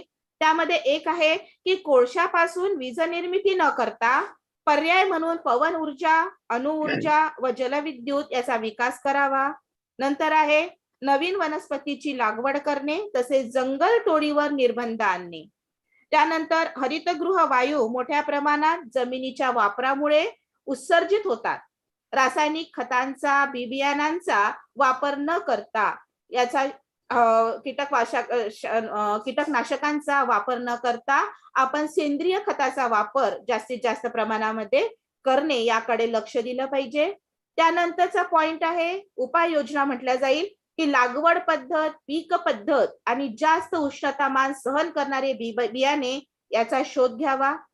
नंतर आहे वाहतूक साधनांचा विकास करावा. वाहनांसाठी नवीन प्रकारचे इंधन शोधून काढणे की ज्याचा विपरीत परिणाम या पर्यावरणावर होणार नाही किंवा कोणत्या प्रकारच्या घातक पोल्युशनची निर्मिती होणार नाही याकडे आपल्याला लक्ष देणे गरजेचे आहे. त्यानंतर विद्युतवर चालणाऱ्या रेल्वेचा वापर करावा. नंतर वेगवेगळे अभ्यासक्रम, कार्यशाळा राबवून वर्तमानपत्रे, मासिके, वृत्तपत्र या माध्यमातून ग्लोबल वॉर्मिंग विषयी जागृती जी आहे ती मानवाला करून देणे गरजेचे आहे. त्यानंतर आर्थिक निर्बंध लादण्यात यावे. जे देश हरित वायूच्या उत्सर्जनाची पर्वा नाही करत अशा देशांना किंवा उद्योगधंद्यांना हरित वायूची पर्वा करण्यासाठी भाग पाडावे. त्यानंतरचा शेवटची उपाययोजना म्हणून हरित वायूच्या जास्त उत्सर्जनावर कर लावणे, आणि तेवढेच हे सुद्धा महत्वाचे आहे, जेव्हा कर लावल्या जाईल तेव्हा हे जे हरित वायूचं उत्सर्जन आहे ते आपल्याला कमी प्रमाणात होताना दिसून येईल.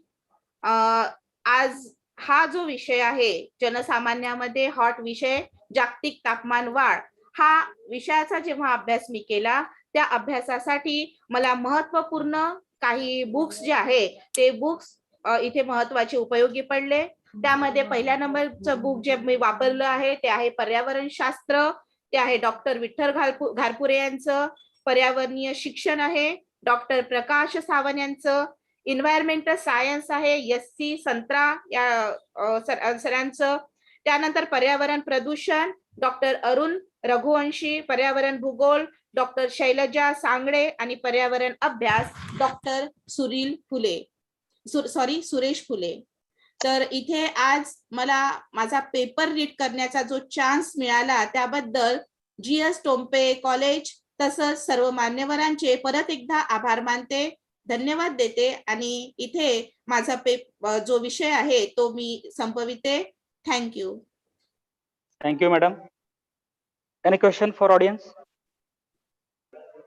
तर कोणाला काही क्वेश्चन विचारायचं असेल तर आपण क्वेश्चन विचारू शकता. Now I request to Dr. Sisodia sir. Hello sir. जी सर. सर आपको कुछ पूछना हो तो आप पूछ सकते हैं.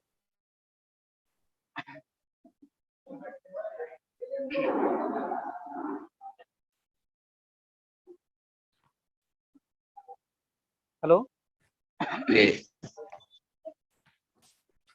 ग्लोबल वार्मिंग के जो साइड इफेक्ट हैं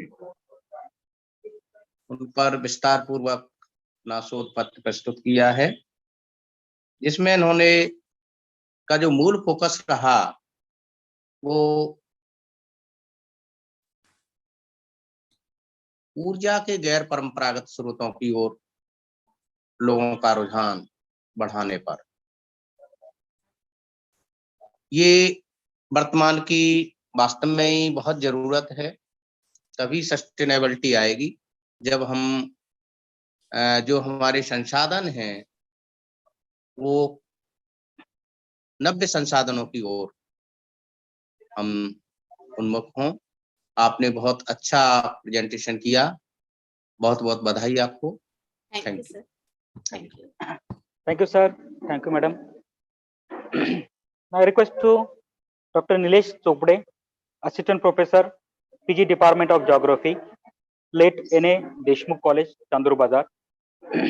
His research papers titled Urban Slum Prevalence and Problem in West Vidarbha Region, a Need for Sustainable Development. Now I request to Dr. Nilesh Chopde sir. Today's session, it's a last presentation for the today's session. Sir. I request to please first you share your PPT. Okay, sir.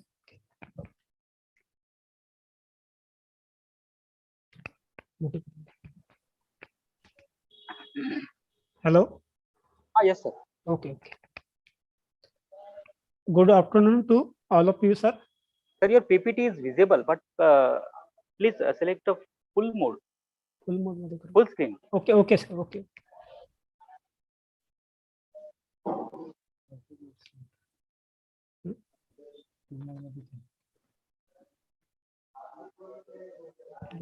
Hello.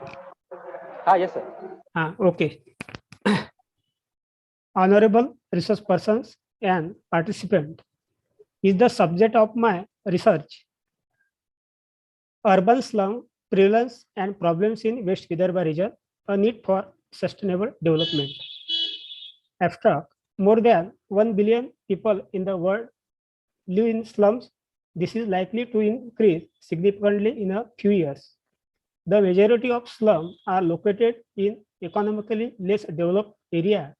The growing speed of slum, along with urbanization, has become a matter of concern. This is because of the lack of infrastructure in the area, rare and indicate health in slum. Sanitary water and waste disposal service are barrier to sustainable development in urban area. People to leave the city because of all opportunity and facility, as there are many problems in the rural area.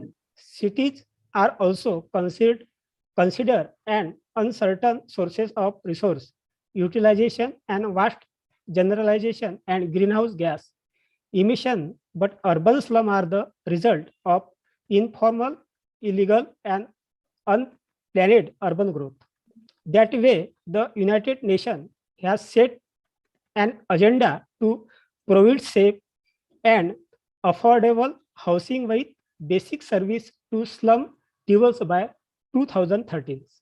Social exclusion is a very complex issue given the low marks obtained for objectives 5, 9, and 11 in the Policy Commission SDG index.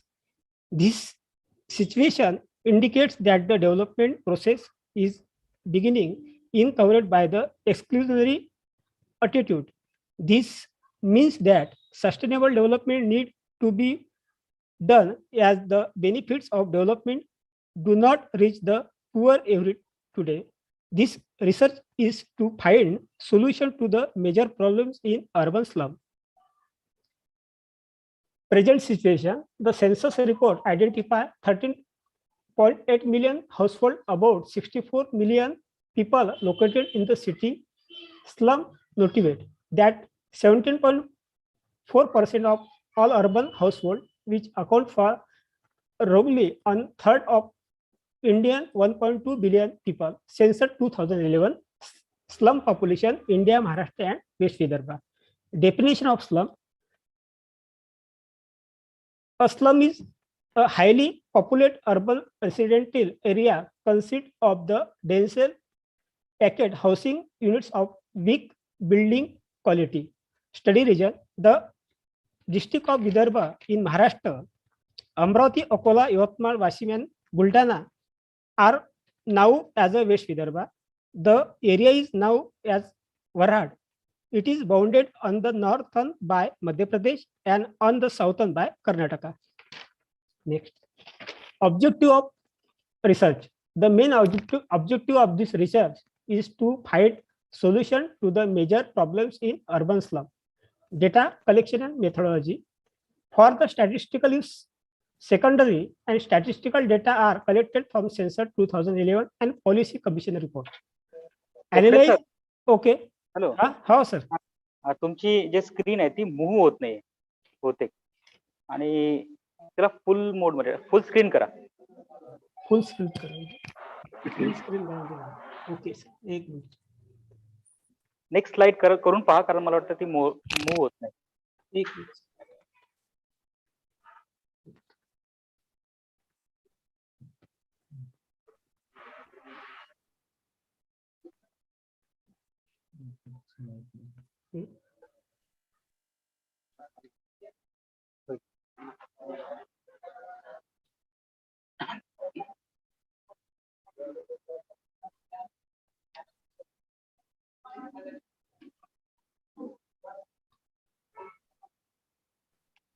Move होत नाही. हा, एक minute. हा sir, हा okay okay. Full screen.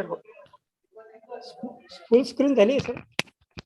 नाही नाही, इथे नाही झाली सर, फुल स्क्रीन नाही झाली ती. नाही होते. खाली खाली खाली जे ऑप्शन आहे ना त्यात फुल स्क्रीनचं ऑप्शन. कर बरं, वापस बॅक केलं. ओके ओके सर, तुम्ही कंटिन्यू प्लीज. हा, काय हरकत नाही सर, करा, कंटिन्यू केलं तर चालेल. ओके चालेल. Okay, please continue. हा.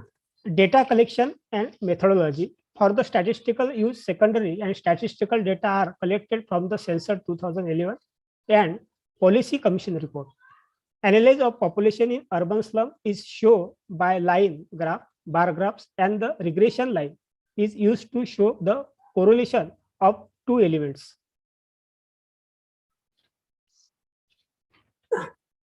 The main reason for the formation of urban slum are formed by the two types of thinking. One, positive thinking, and second, negative thinking. Positive thinking, the main reason, number one, to get employment. Number two, the charm of the city. Number three, the migration of educated people of the city. Second, negative thinking, the main reason, number one, social valency. Number two, number of illiterate people, and number three, unemployment in the rural area. Discussion. In the table analyze the population of urban slum less than 14% of the total urban population living the slum in West Vidarbha. Yatmal city 43% more slum population and 18.54% Wasim city. Wasim city has the highest number of children in the age group of 0 to 6 and Yatmal city has the lowest. Distribution of population urban slum west Vidarbha यहाँ पे show किया है. Total slum cities में total sum population कितना है, 0 से 6 का जो एज ग्रुप है उसमें पॉपुलेशन कितना है, शेड्यूल कास्ट का पॉपुलेशन कितना है, शेड्यूल ट्राइब्स का पॉपुलेशन कितना है और टोटल जो लिटरेसी रेट है वो कितना है यहाँ पे शो किया हुआ है. The study of the schedule caste population show that the proportion of this slum population is the highest. Also the literacy rate of the slum population is high. This is between 18 to 19% in the entire city. In this study area, the proportion of children in the age group of 0 to 6 years as well as the proportion of scheduled caste is high and the cases of social problems arising out of it are explored. Even today, more than 50% of the migration to the city is due to the facility that attract in the city or the social inject that happiness to the particular community in rural area. The urban slum in West Vidarbha have a high indicates of child malnutrition. There is a high level of positive correlation plus 0.78 between the proportion of children 0 to 6 age group and the literacy rate. It is a show by the regression line.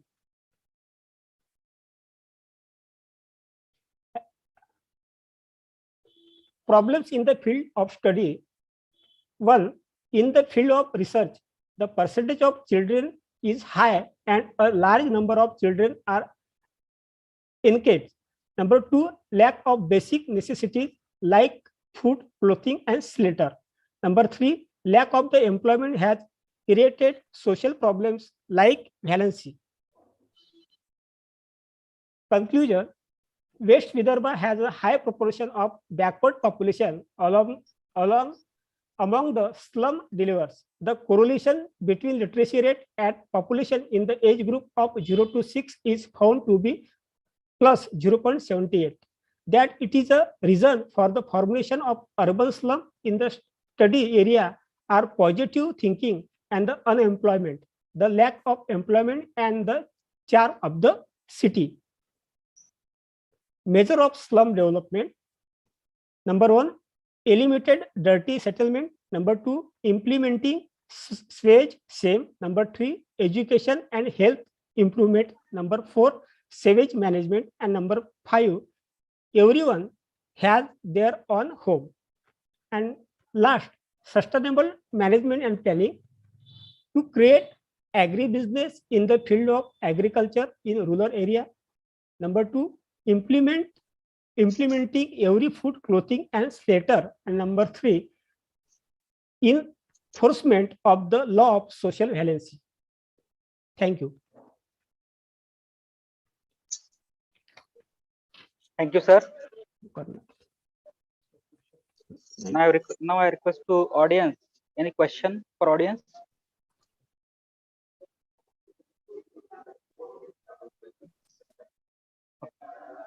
Now I request to Dr. Sudhya sir. Hello, sir. जी sir. Any questions?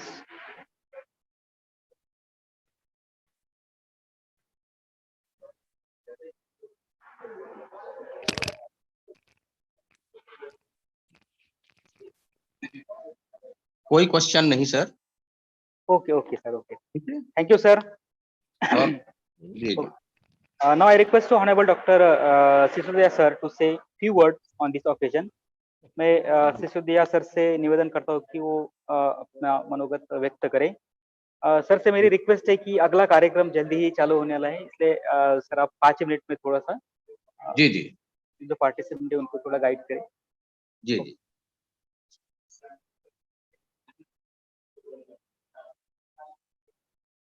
इस technical सत्र में कुल 5 शोध पत्र पढ़े गए। इसमें फोटो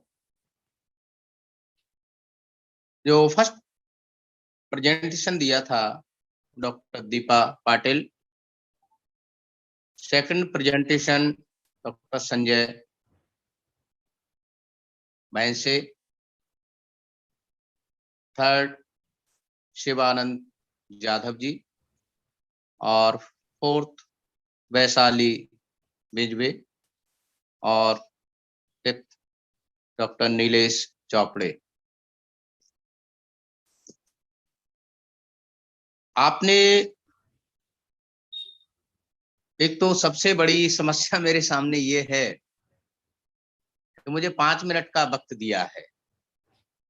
सर से मैं रिक्वेस्ट करूंगा कि सस्टेनेबल डेवलपमेंट पे कुछ मैं भी अपना विचार व्यक्त करना चाहता हूं, तो यदि परमिशन हो, अपना कार्यक्रम प्रभावित नहीं हो, तो मुझे भी 5 मिनट का और वक्त दे दिया जाए।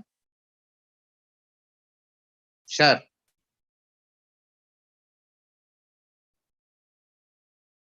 ठीक है सर सर, मेरी आप आवाज तो सुन पा रहे हैं? हाँ आ रही सर, आ रही सर। आप 5 मिनट और भी बोले तो चलेगा सर, कोई प्रॉब्लम, नो प्रॉब्लम। चलेगा। चलिए, okay okay sir, we continue. तो बाकी हमारे जो प्रेजेंटेशन रहे हैं सब ठीक रहे हैं, अच्छे हैं। सभी के लिए बहुत बहुत शुभकामनाएं और आभार। मैं आयोजन समिति को धन्यवाद देना चाहता हूं, जिसमें हमारे जो अजीज मित्र हैं डॉक्टर ओपी मुंडे सर, जिन्होंने और उनकी टीम ने मुझे ये अवसर दिया। मैं सभी के प्रति आभारी हूं, कृतज्ञ हूं। जो संपोषित विकास की बात हम करते हैं, तो मैं मानता हूं कि संपोषित विकास की अवधारणा पर्यावरण तथा पारिस्थितिकी के महत्व को स्वीकार करती है। जो हमारा एनवायरनमेंट है और इकोलॉजी है, उन दोनों को महत्व देती है, जिसका मूल उद्देश्य पृथ्वी में जीवन के अस्तित्व को बनाए रखना है। जो हमारा अर्थ है, जो हमारा इकोसिस्टम है, वो किस प्रकार से अक्षुण्ण बना रहे, जिसको निकट भविष्य में या आने वाली पीढ़ियों में किसी भी प्रकार का कोई व्यवधान उत्पन्न न हो। कोई भी समाज जब तक आत्मनिर्भर वो विकसित नहीं रह सकता, जब तक कि उसकी जीवनदायिनी व्यवस्था, जिसको हम कहते हैं लाइफ सपोर्ट सिस्टम, तथा जैव विविधता बायोडाइवर्सिटी का संरक्षण न किया जाए। जब तक हम लाइफ सपोर्ट सिस्टम और बायोडाइवर्सिटी के को कंजर्वेट नहीं करेंगे, तब तक हमारा जो ये चिंतन है, ये मनन है, या विविध प्रकार की जो प्रेजेंट प्रॉब्लम्स हैं, उनसे तभी हम निजात पा सकते हैं। हम बात करें आगे आने वाली पीढ़ी की आवश्यकताओं को पूरा करने की क्षमता को हानि पहुंचाए बिना वर्तमान पीढ़ी के लिए किया जाने वाला विकास ही संपोषित विकास है। यानी जो हमारी वर्तमान की पीढ़ी है, या ये कहें कि sustainable development means the need of present without compromising the ability of future generation of meet their own needs. इसी प्रकार से यदि हम कहें कि संपोषित विकास की मूल भावना बिना विनाश किए विकास है। ये हम कह तो बड़ी आसानी से देते हैं कि बिना विनाश किए विकास, लेकिन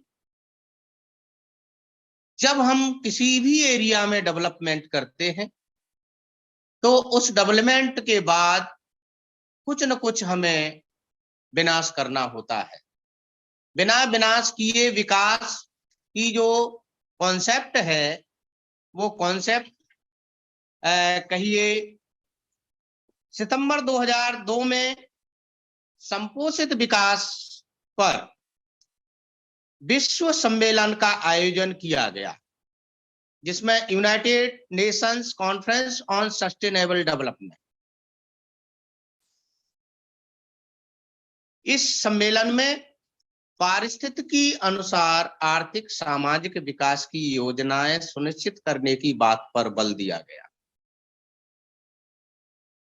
इसी प्रकार से यदि हम बात करें कि आज विश्व के विकसित देश पर्यावरण संरक्षण तथा विकासशील देश विकास पर बल दे रहे हैं। जो करंट में यदि हम देखते हैं तो जितने भी डेवलप कंट्रीज हैं वो डेवलप कंट्रीज का पूरा फोकस ये है कि हमारा एनवायरनमेंट किस प्रकार से संरक्षित रहे, किस प्रकार से कंजर्वेट रहे, किस प्रकार से उसका मैनेजमेंट किया जाए। लेकिन हमारी जितनी भी डेवलपिंग कंट्रीज हैं वो विकास जो डेवलपमेंट है उसको आगे बढ़ाने के लिए प्रयासरत है। संपोषित विकास एक ऐसा विकास है जो सामाजिक दृष्टि से वांछित हो, आर्थिक दृष्टि से संपोषित हो। संपोषित के पक्ष में यदि हम बात करें तो एक तो हमारा बैलेंस्ड डेवलपमेंट हो, दूसरा सस्टेनेबल डेवलपमेंट हो, तीसरा इंटीग्रेटेड और टोटल डेवलपमेंट। ये तीन इसमें संपोषित विकास के पक्ष हैं। इन पक्षों को हमें निश्चित रूप से ध्यान देना होगा और इनको आत्मसात करना होगा। इसी प्रकार से यदि हम संपोषित विकास के उद्देश्यों की बात करें तो इसमें हम पाएंगे कि आर्थिक विकास को सक्रिय करना, जो हमारा इकोनॉमिक डेवलपमेंट है उसको सक्रिय करना। दूसरा है आर्थिक विकास की गुणवत्ता में परिवर्तन लाना तथा उत्पादन के सामाजिक सभी पहलुओं के सम्यक वितरण की व्यवस्था करना, जो बहुत ही चैलेंज की बात है। इसी प्रकार से सभी वर्गों के लोगों के लिए रोजगार, खाद्य पदार्थ, ऊर्जा, पेयजल, स्वास्थ्यप्रद वातावरण की आवश्यकताओं की पूर्ति कर। ये भी बड़ी चैलेंज की समस्या है कि इन पक्षों को हम किस प्रकार से आम जनों के लिए या हमारे जो नीति निर्देशक हैं उनके यहाँ किस प्रकार से हमारे ये पक्षों को वहां पहुंचाया जाए और उनका इम्प्लीमेंट किया जाए। इसी प्रकार से अनुकूलतम जनसंख्या की स्थिति निश्चित करना। हमारी कंट्री में जो पॉपुलेशन है वो ऑप्टिमम नहीं है। ऐसी स्थिति में संपोषित विकास के उद्देश्य को हम प्राप्त करना बड़ा कहिए मील का पत्थर दिख रहा है। इसी प्रकार से भरण पोषण एवं अन्य मौलिक आवश्यकताओं की पूर्ति दीर्घकाल तक होती रहे। यानी हमारा जो सोसाइटी है उस सोसाइटी को सब प्रकार से भरण पोषण, उनके मौलिक जो आवश्यकताएं हैं उनकी पूर्ति हो सके। इसी प्रकार से संसाधन आधार का संरक्षण एवं संवर्धन। नेक्स्ट है प्रविधि विकास की दिशा का पुनर्निर्धारण, जिससे किसी विपत्ति पर नियंत्रण पाने की क्षमता में वृद्धि हो सके। तो कुल मिलाके हम बात करें संपोषित विकास की, तो संपोषित विकास जो है उसमें हमारे सेमिनार के विविध वक्ताओं के द्वारा, विभिन्न विचार मंथन के द्वारा निश्चित रूप से जो सार निकलेगा वो सार हमारी आयोजन कमेटी, स्टेट गवर्नमेंट को और सेंट्रल गवर्नमेंट को इसका प्रपोजल भेजेंगे, जिससे निश्चित रूप से संपोषित विकास के लक्ष्यों की पूर्ति हेतु कुछ सुझाव जाएंगे, तो उसका लाभ हमारे आमजन को मिलेगा। मैं आयोजन समिति को पुनः बधाई देता हूं, जिसने इतने अच्छे तरीके से sustainability development concept application and research opportunity विषय पर 2 दिवसीय कॉन्फ्रेंस का आयोजन किया। मैं महाविद्यालय परिवार के सभी सम्माननीय सदस्यों को अपनी ओर से ढेर सारी शुभकामनाएं और बधाई देना चाहता हूं। साथ ही बधाई देना चाहता हूं मैं हमारे संरक्षक प्राचार्य डॉक्टर राजेंद्र प्रसाद रामटेके जी, कॉन्फ्रेंस कन्वीनर विजय कुमार टोम्पे जी, ऑर्गेनाइजिंग सेक्रेटरी सचिन कुमार भोम्पे और को कन्वीनर डॉक्टर शशि कांत प्रसाद नुपरे और डॉक्टर ओपी मुंडे सर को, जिन्होंने मुझे ये स्वर्णिक अवसर प्रदान किया। मैं आप लोगों से रूबरू हो सका, इसके लिए मैं आप सभी का हृदय से आभारी हूँ। धन्यवाद sir. Thank you, sir. Now, I would like to thanks Dr. R.S. Sisudia sir to join these sessions and you to give valuable informations and suggestions. And I'm also thanks to all the participants who present your PPT. And lastly, with the permission of chairperson, today's the last session is over. One more sessions will start. Okay. I request to Satpati sir, please continue these sessions. Thank you, sir. Thank you. Thank you very much. Thank you very much, sir.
धन्यवाद Parimal sir.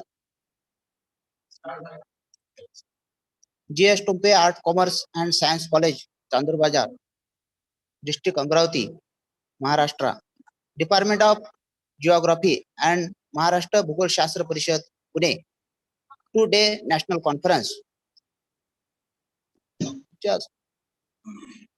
सर्व प्राध्यापक व संशोधकांचे मनपूर्वक या ठिकाणी आभार व्यक्त करतो, स्वागत करतो। त्यानंतर आजच्या कार्यक्रमाचे अध्यक्ष डॉक्टर सन्माननीय doctor Rajnitai Deshmukh, retired reader, department of geography, Bharatiya Mahavidyalaya Amravati, यांचे सुद्धा आम्ही स्वागत करतो. त्यानंतर प्रमुख व्याख्याते म्हणून आदरणीय doctor Vijaya Bhole, resource person, retired professor, department of geography, Osmania university, Hyderabad, Telangana, यांचे सुद्धा मी या प्रसंगी स्वागत करतो.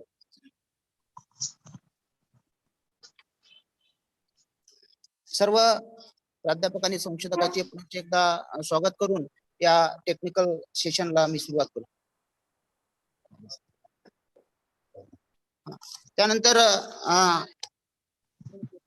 पाहुण्यांचा परिचय करण्यासाठी डॉक्टर उमेश कनेरकर सर यांना मी विनंती करतो की त्यांनी पाहुण्यांचा परिचय सादर करावा. धन्यवाद Satpute sir. Good afternoon, one and all.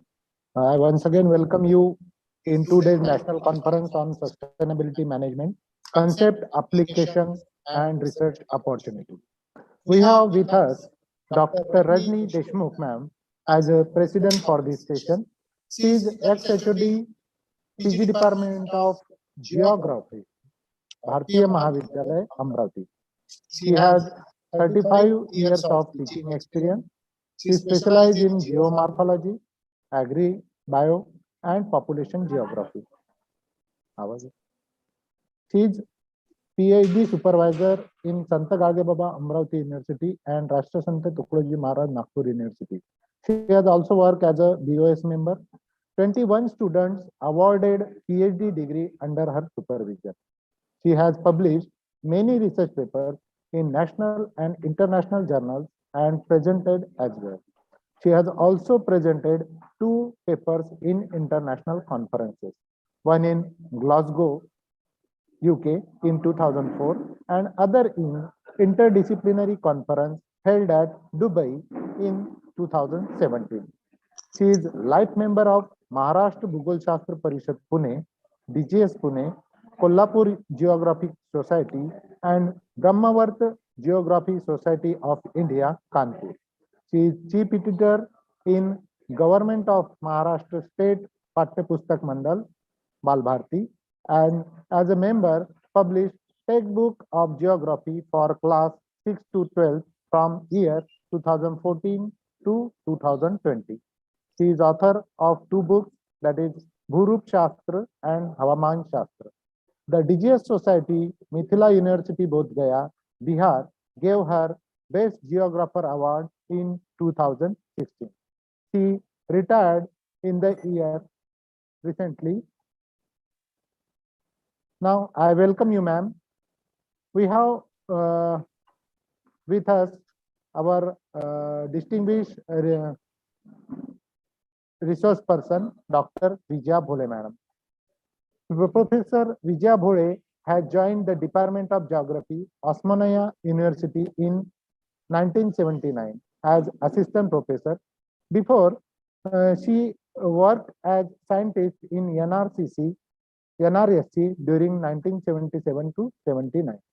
She was chairperson for the Board of Studies during 1996 to 1968 and headed the Department of Geography in 2006 to 2008.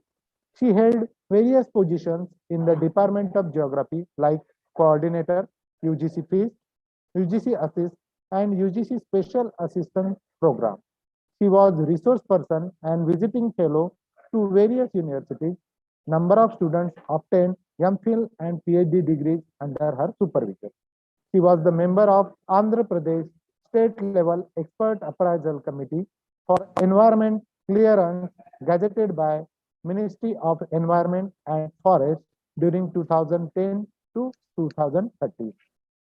She has completed number of projects and has large number of research publications and books to her credit. She has served Osmania University for 33 years. She specialized in urban and environmental studies and has developed expertise in the field of remote sensing, cartography, and GIS applications. After retirement, she was selected for the award of Professor Emeritus in Geography by the University Grants Commission during the period 2016-2018. She awarded Senior Fellowship of Indian Council of Social Science Research, that is ICSSR, for the period 2018 to 2020. Today she is delivering her talk on geographical perspective on environmental issues and sustainable development. I welcome you, ma'am, in the conference. धन्यवाद कनेरकर sir.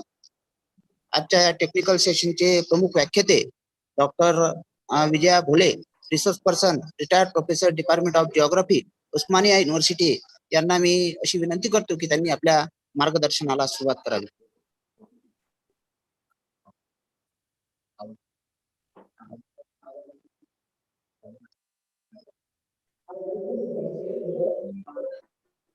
Good afternoon, everybody.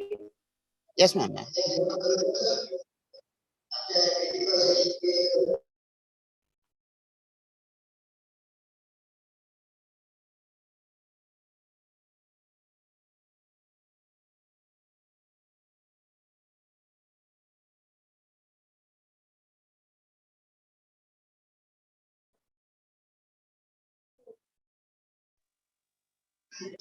Good afternoon, everybody.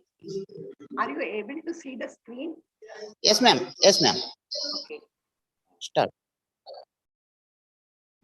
My today's lecture topic is geographical perspective on environmental issues and sustainable development.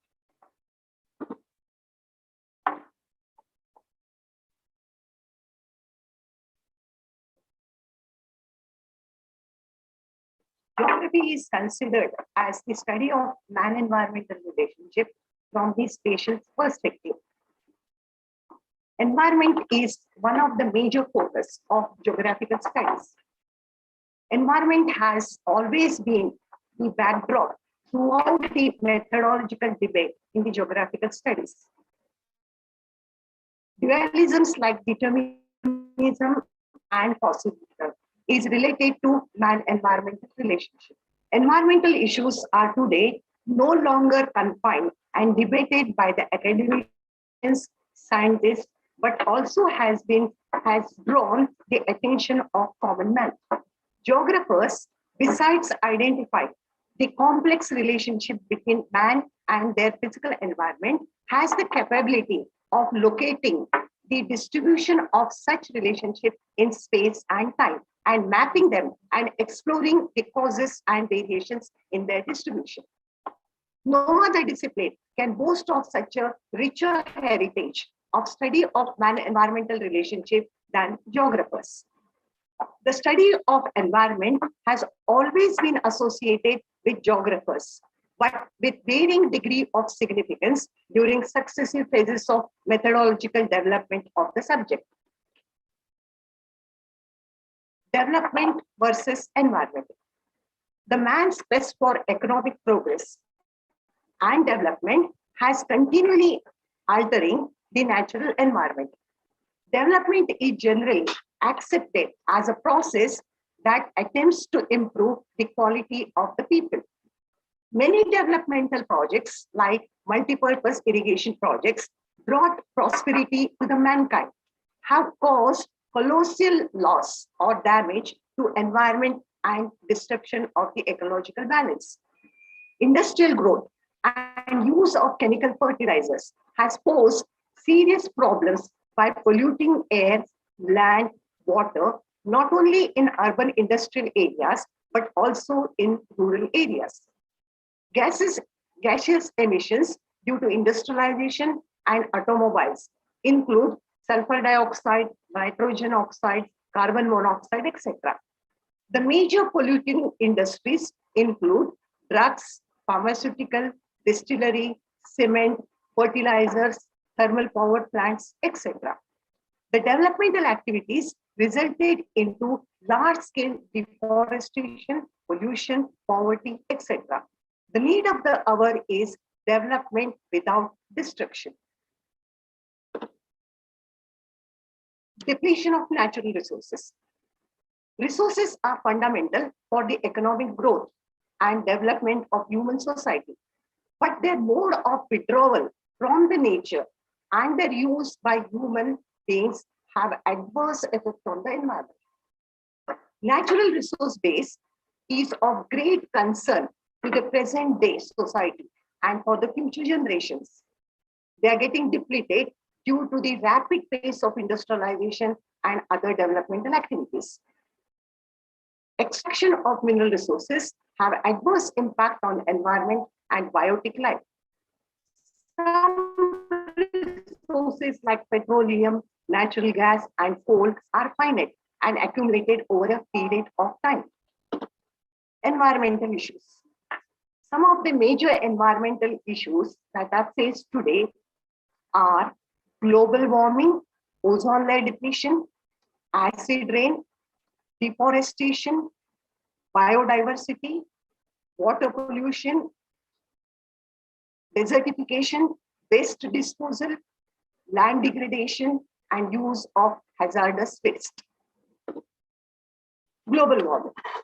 Global warming is caused due to two main factors: greenhouse phenomena and ozone layer depletion.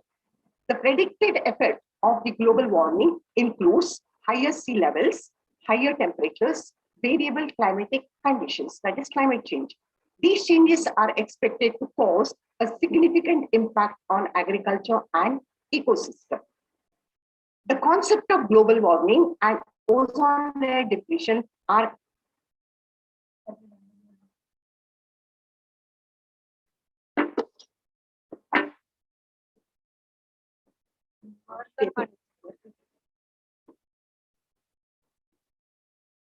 the concept of global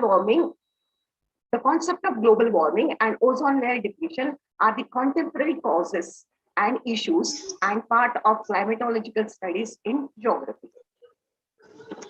Ozone layer depletion. Now you can see the ozone layer which is formed over the Antarctica region.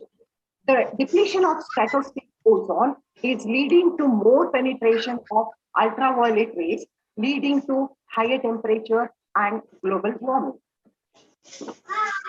Greenhouse phenomena. Greenhouse phenomena is another cause for global warming, other than the greenhouse effect. Greenhouse phenomena is caused due to the radiational imbalance between incoming short-wave solar radiation and long-wave terrestrial radiation. Due to increasing presence of greenhouse gases like carbon dioxide, nitrous oxides, methane, the long-wave terrestrial radiation is absorbed by these gases.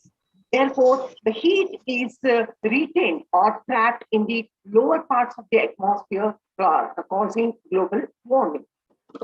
Deforestation. This is another environmental issue, and which is one of the major concerns in various world forums. Deforestation leads to loss of biodiversity and land degradation, and changes in temperature and rainfall pattern. It also leads to loss of biodiversity. Biodiversity. Biodiversity refers to the variation in the life forms within an ecosystem. It refers to the number, variety, and variability of living organisms in the ecosystem. It also includes all terrestrial, that is land-related, marine or salt-related, and aquatic or freshwater organisms. Biodiversity covers diversity within the species as well as variations among the ecosystem. Causes and consequences of biodiversity loss. The causes are overexploitation of resources, environmental degradation and pollution, deforestation, commercial hunting and poaching, recreation and tourism. And the consequences are habitat loss, habitat fragmentation, invasive species, increased vulnerability of species extinction, and reduced sources of food, medicine, and genetic resources. Now, let us talk something about the biodiversity in the Indian context. The major biospheric regions in India.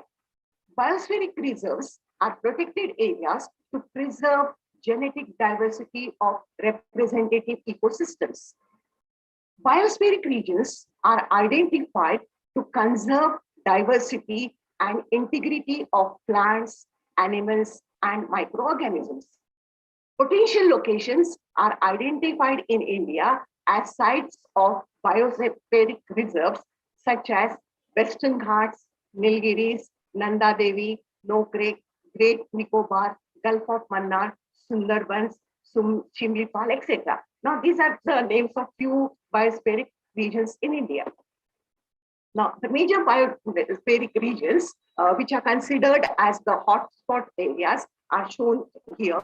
The first one is Himalayas. The second one is Lake Chilka.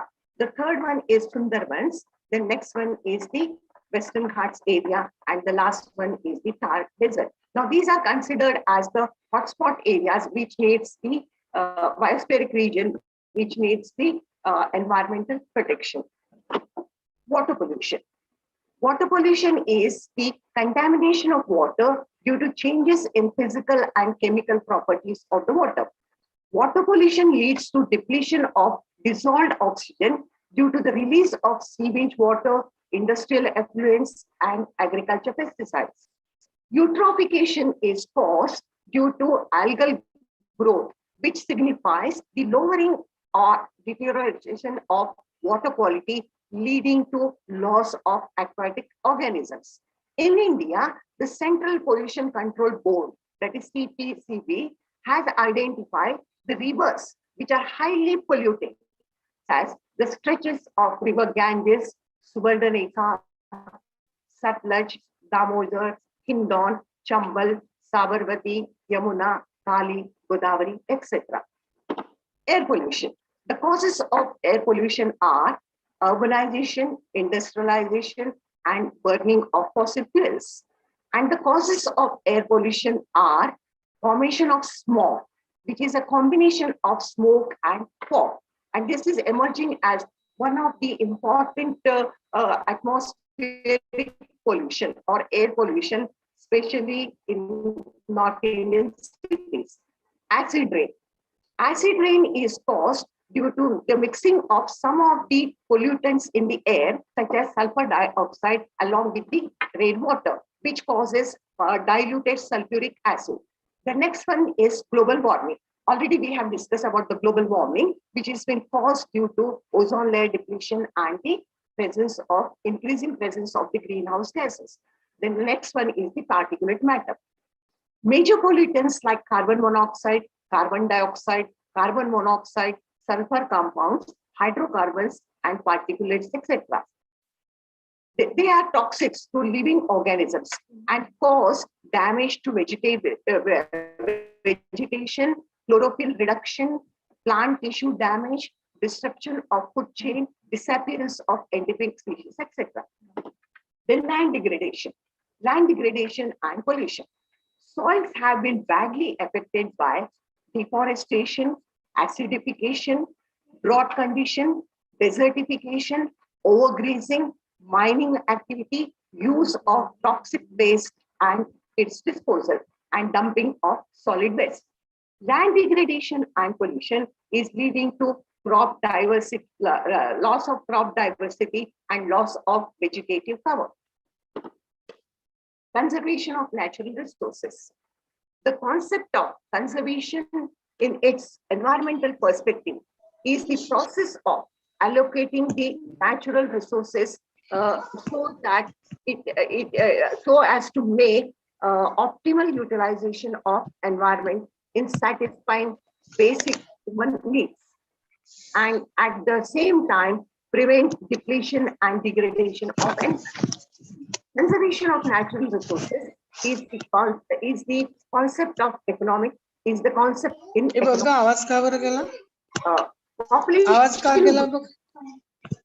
population growth is the major problem in the judicious use of natural resources. The concept of resources conservation now has under a still wider field of environmental management. Conservation of resources is viewed as the optimum allocation of natural, human, and cultural resources where the maximum economic and social security will be assured. Conservation of natural resources also implies wide use of resources and prevention of waste. It aims at improving, preventing the quality of environment. Conservation of resources can also be viewed as management of resources in such a way that it may. Sir आवाज येत नाहीये. आवाज येत नाहीये. एक minute. No listening. Sir, no listening. No, just I'm trying. No listening, sir. Okay, No ma'am. listening. Now, No listening. can you hear, ma'am? Am I audible? No listening. Rajni Deshmukh, ma'am, can you Ma'am, hear me? I can't. There is no problem here. I think in your side there is something problem. Therefore, Deshmukh, Am ma'am. I audible? Hello? Hello, am I audible? Sir, no listening. I can't hear. Okay. Rajni Deshmukh, ma'am, you cannot hear.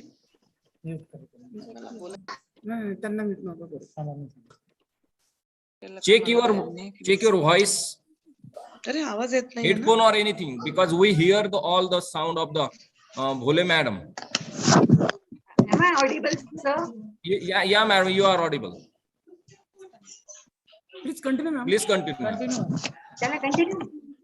Okay, you continue, ma'am. आपल्याला record नाही करायचं आहे ना. Okay, we call you, madam. Rajni ma'am, we call you. Vijay madam, you continue. Conservation deals with optimum use of natural resources like forest, land, soil, water, mineral, and biotic life. Environmental management is a process of allocating resources so as to make optimum use of environment in satisfying the basic human needs, and at the same time preventing depletion and degradation of the resources.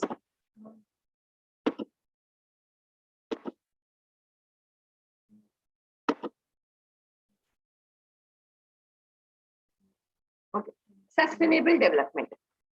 The concept of sustainable development has emerged due to overexploitation of resources and mismanagement of the technology. The basic issue related to sustainability is climate change, shrinking of biodiversity, food security, ecological instability, etc. Sustainability is the key to prevent or reduce the effect of environmental issues. Sustainability deals with meeting the needs of the present without compromising the ability of future generations to meet their needs. The concept of sustainability is based on three pillars: economic, environment, and social. Sustainable development goals aims at balance between society, economy, and environment. Since the landmark of '92 Stockholm Conference on Human Environment, the issue of the environment has been placed within the framework of sustainable development. All of the UN's Sustainable Development Goals, that is SDGs, have some connection to the environment. The SDG with a direct connection to environment are Goal 6, that is clean water and sanitation. Goal 7, that is affordable and clean energy. Goal 11, that is sustainable, which is related to sustainable cities and communities. Goal 12, responsible for the consumption and protection of consumption and production. And Goal 13. And Goal 13, which is related to climate action.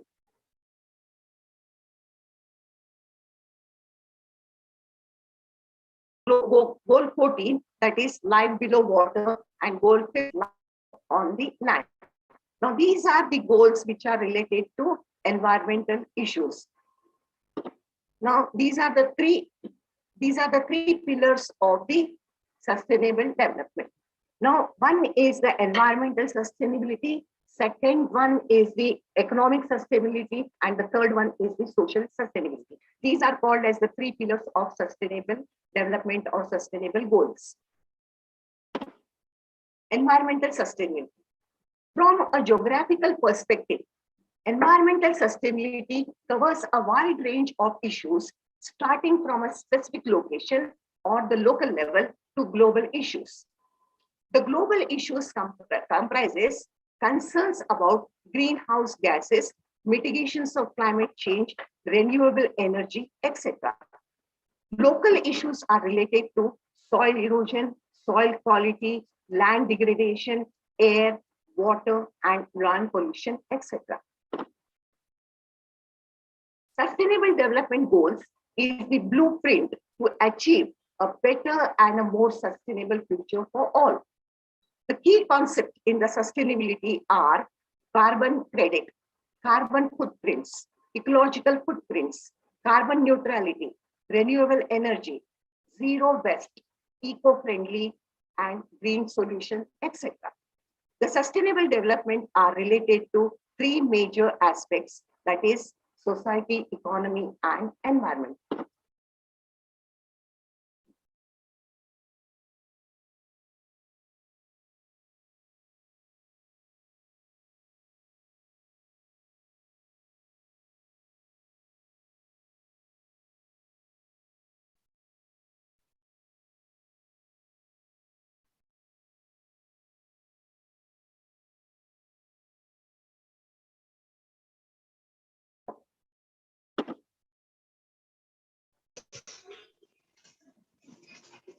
Hello? Hello. Hello? Hello. Am I audible? Hello? Hello. Hello? Yes, ma'am. Yes, ma'am. Yes. Okay. Now, from the geographical perspective, the technologies like remote sensing and GIS play a very important role because they bring in the spatial component. The spatial information technology or geoinformatics is the conversion of techniques which includes GIS, GPS, and remote sensing. These technologies can bring out spatial perspective of environment from the sustainable development and environmental assessment studies. Reliable, accurate, timely data is required, which can be easily obtained by remote sensing.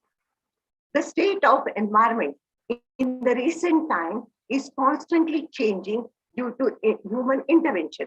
Remote sensing can give or provide temporal data or timeline data, which is very useful in monitoring various physical parameters of the environment. Remote sensing provides the baseline information which can easily be integrated in GIS.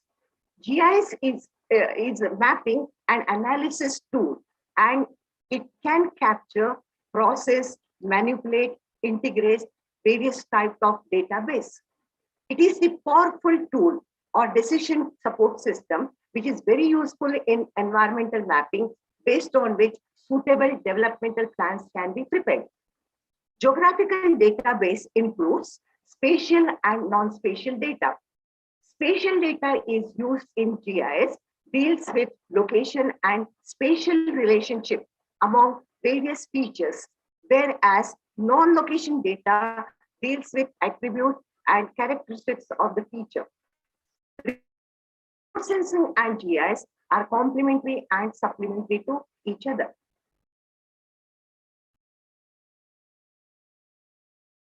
From the geographer's perspective, mapping of the environment is very crucial. Environmental mapping for sustainable development. Environmental mapping for sustainable development requires cartographic database for the following factors: land use and land cover mapping of water and air polluted areas,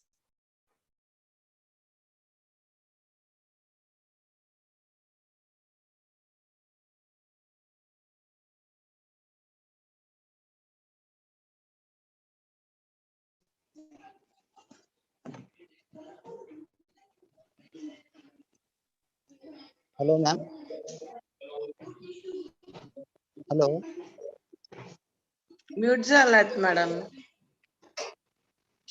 आवाज पण गेला आणि mute पण झालाय त्यांचं. Chaudhary sir, madam left झाला म्हणते. नाही, आपल्याकडून झालाय सर. Okay ma'am. आपल्याकडून झालेला आहे. नॉट फ्रॉम आपल्याकडून नाही आहे मॅडम, त्यांच्याकडून ते कनेक्टिव्हिटीचा प्रॉब्लेम असल्यामुळे ते हे झालेलं लेफ्ट झालं. अच्छा अच्छा अच्छा. ओके. नो नाही सर, लेफ्ट नाही झालं, ब्लँक झालं एकदम. ते ब्लँक झालाय. लेफ्ट नाही झालाय, ते कंटिन्यू करतात आहे त्या. कनेक्टिव्हिटीचा इश्यू असू शकतो. Wait for 5 minutes ma'am.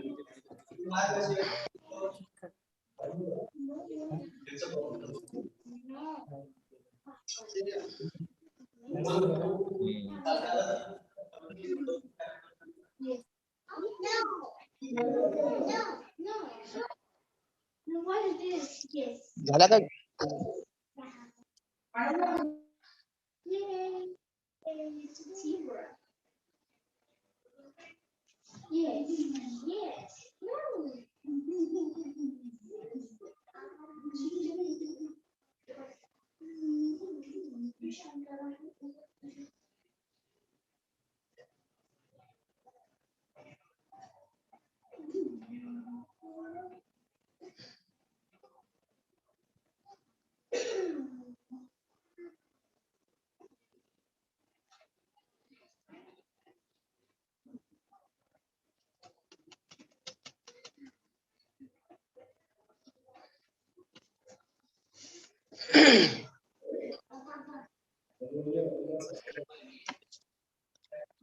Madam 2 minute वाट बघूया. जॉईन होत असेल मॅडम तर. ओके ओके, ठीक आहे. हा, वेट करूया सर. हो, कारण त्या 2 कंटिन्यू मध्ये बोलतच होत्या, संपायचं होत्या. हो हो 2 मिनिट वेट करू. Okay okay.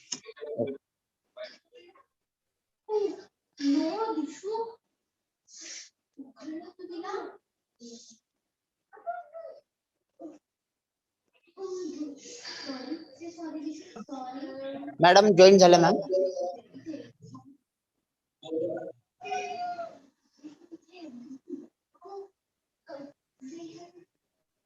झालंय. हो.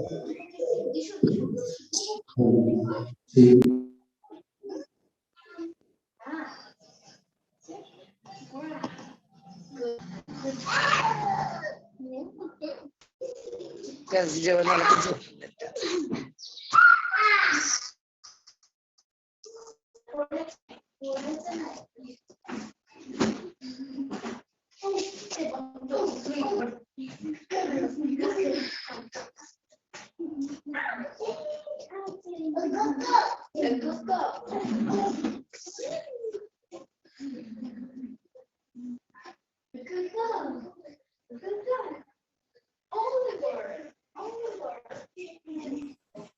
Hello, Vijay ma'am.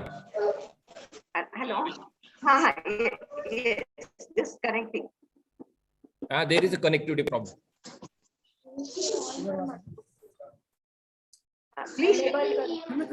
Please enable the screen, share screen. Okay, 1 minute. Please.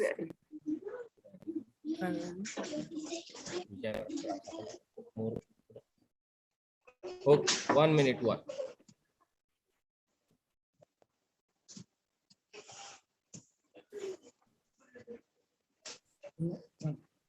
Yeah. Now you could start, ma'am. You share your. You could share your screen now. त्यांना हे करायला post करलं.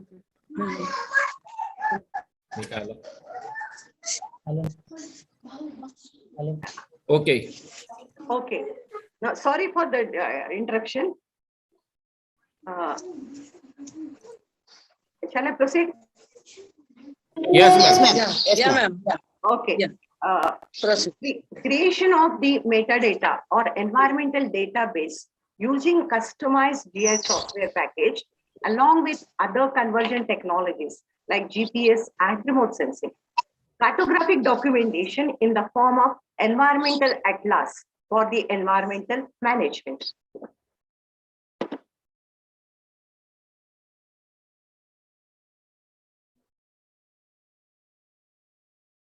Concluding remarks.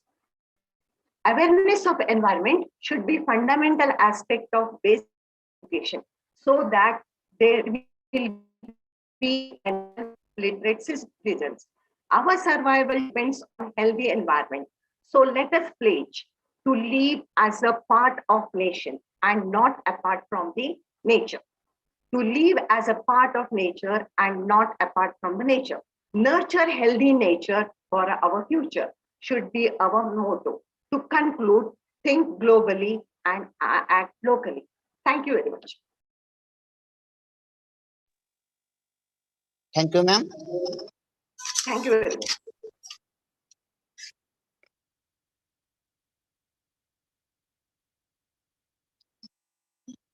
धन्यवाद madam. यानंतर आजच्या या technical सेशनचे अध्यक्ष आदरणीय doctor Rajni Deshmukh ma'am, retire reader, department of geography, Bharatiya Mahavidyalaya Amravati, यांना मी अशी विनंती करतो की त्यांनी आपलं अध्यक्षीय मार्गदर्शन करावं.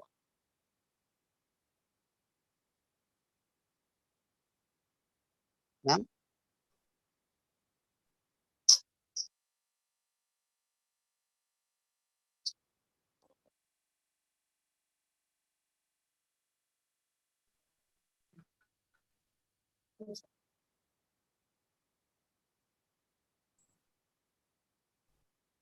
देशमुख मॅम. आवाज नाही येत आहे. आवाज येत नाहीये. रजनी देशमुख येत आहे. हा बोलत आहे मी. हा हा बोला ma'am.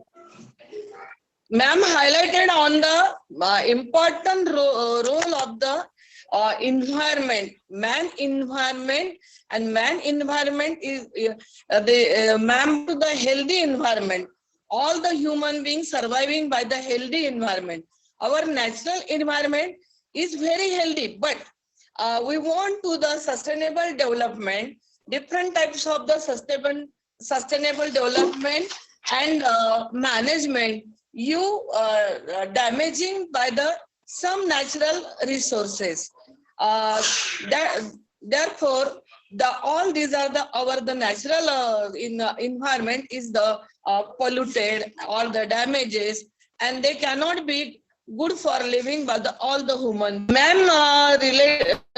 Ma'am explained or highlighted related the man environment and the complex relationship of the natural environment, and as well as man, given the different types of pollutions, greenhouse effect, different gases, they are the polluted our environment. And finally, ma'am give the 3 pillars or the goals of the environment: the environmental sustainability, man and economical sustainability, social sustainability. These are the 3 pillars. These 3 pillars is we have. This pillar is giving the good management over the sustainable management process. After that, our natural environment and our man development management are the very good. Man want to the live all human being in the nature, not a nature. Lastly, madam, give the social sustainability is want to the very healthy. After that, ma'am give the suggestion all the geographer. This is the mapping and mapping all the environmental map, and they give the exact and accurate result for use of the remote sensing and GIS techniques. Thank you, madam. You give the live and very good highlighted on the environmental, all different types of issues, all pollutions, all these are the thing. And full to thank you, madam. Thank you. I take this Thank you, ma'am. opportunity to thank the organizers for having an opportunity. I am also thankful. I am also thankful. JS Tompe Mahavidyalaya and Maharashtra Bhugol Shastra Parishad Pune. They give me the opportunity of the final session. is the as a chairperson. Thank you, sir. Thank you all of the conductors. Thank you very much. Thank you so much, ma'am. Thank you so much. Okay. Okay. यानंतर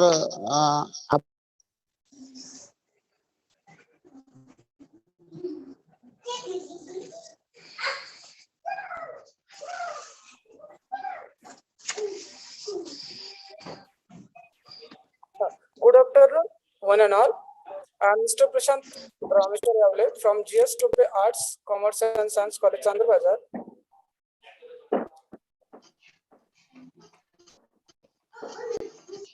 Firstly, I thanks organizers for giving me an opportunity to give an vote of thanks for this session. I thanks our resource person, Professor Dr. Vijaya Bhole Madam. She covered an issue of sustainability, Environmental. global warming, greenhouse phenomenon, biospheres, remote sensing for environmental mapping, and sustainable issues of the environmental issues related to the environment. I also thanks our chairperson, Dr. Rajini Deshmukh Madam, for chairing this session. And now, with the permission of organizers, I conclude this session here. I have to one announcement here that the valedictory session will start at 3:30 p.m. and please join with the same link at sharply and it will start at 3:30 p.m. So please join it with same link here. And with this, we conclude this session here. Okay, good afternoon. thank you, sir. Thank you, sir. Thank you. Thank you.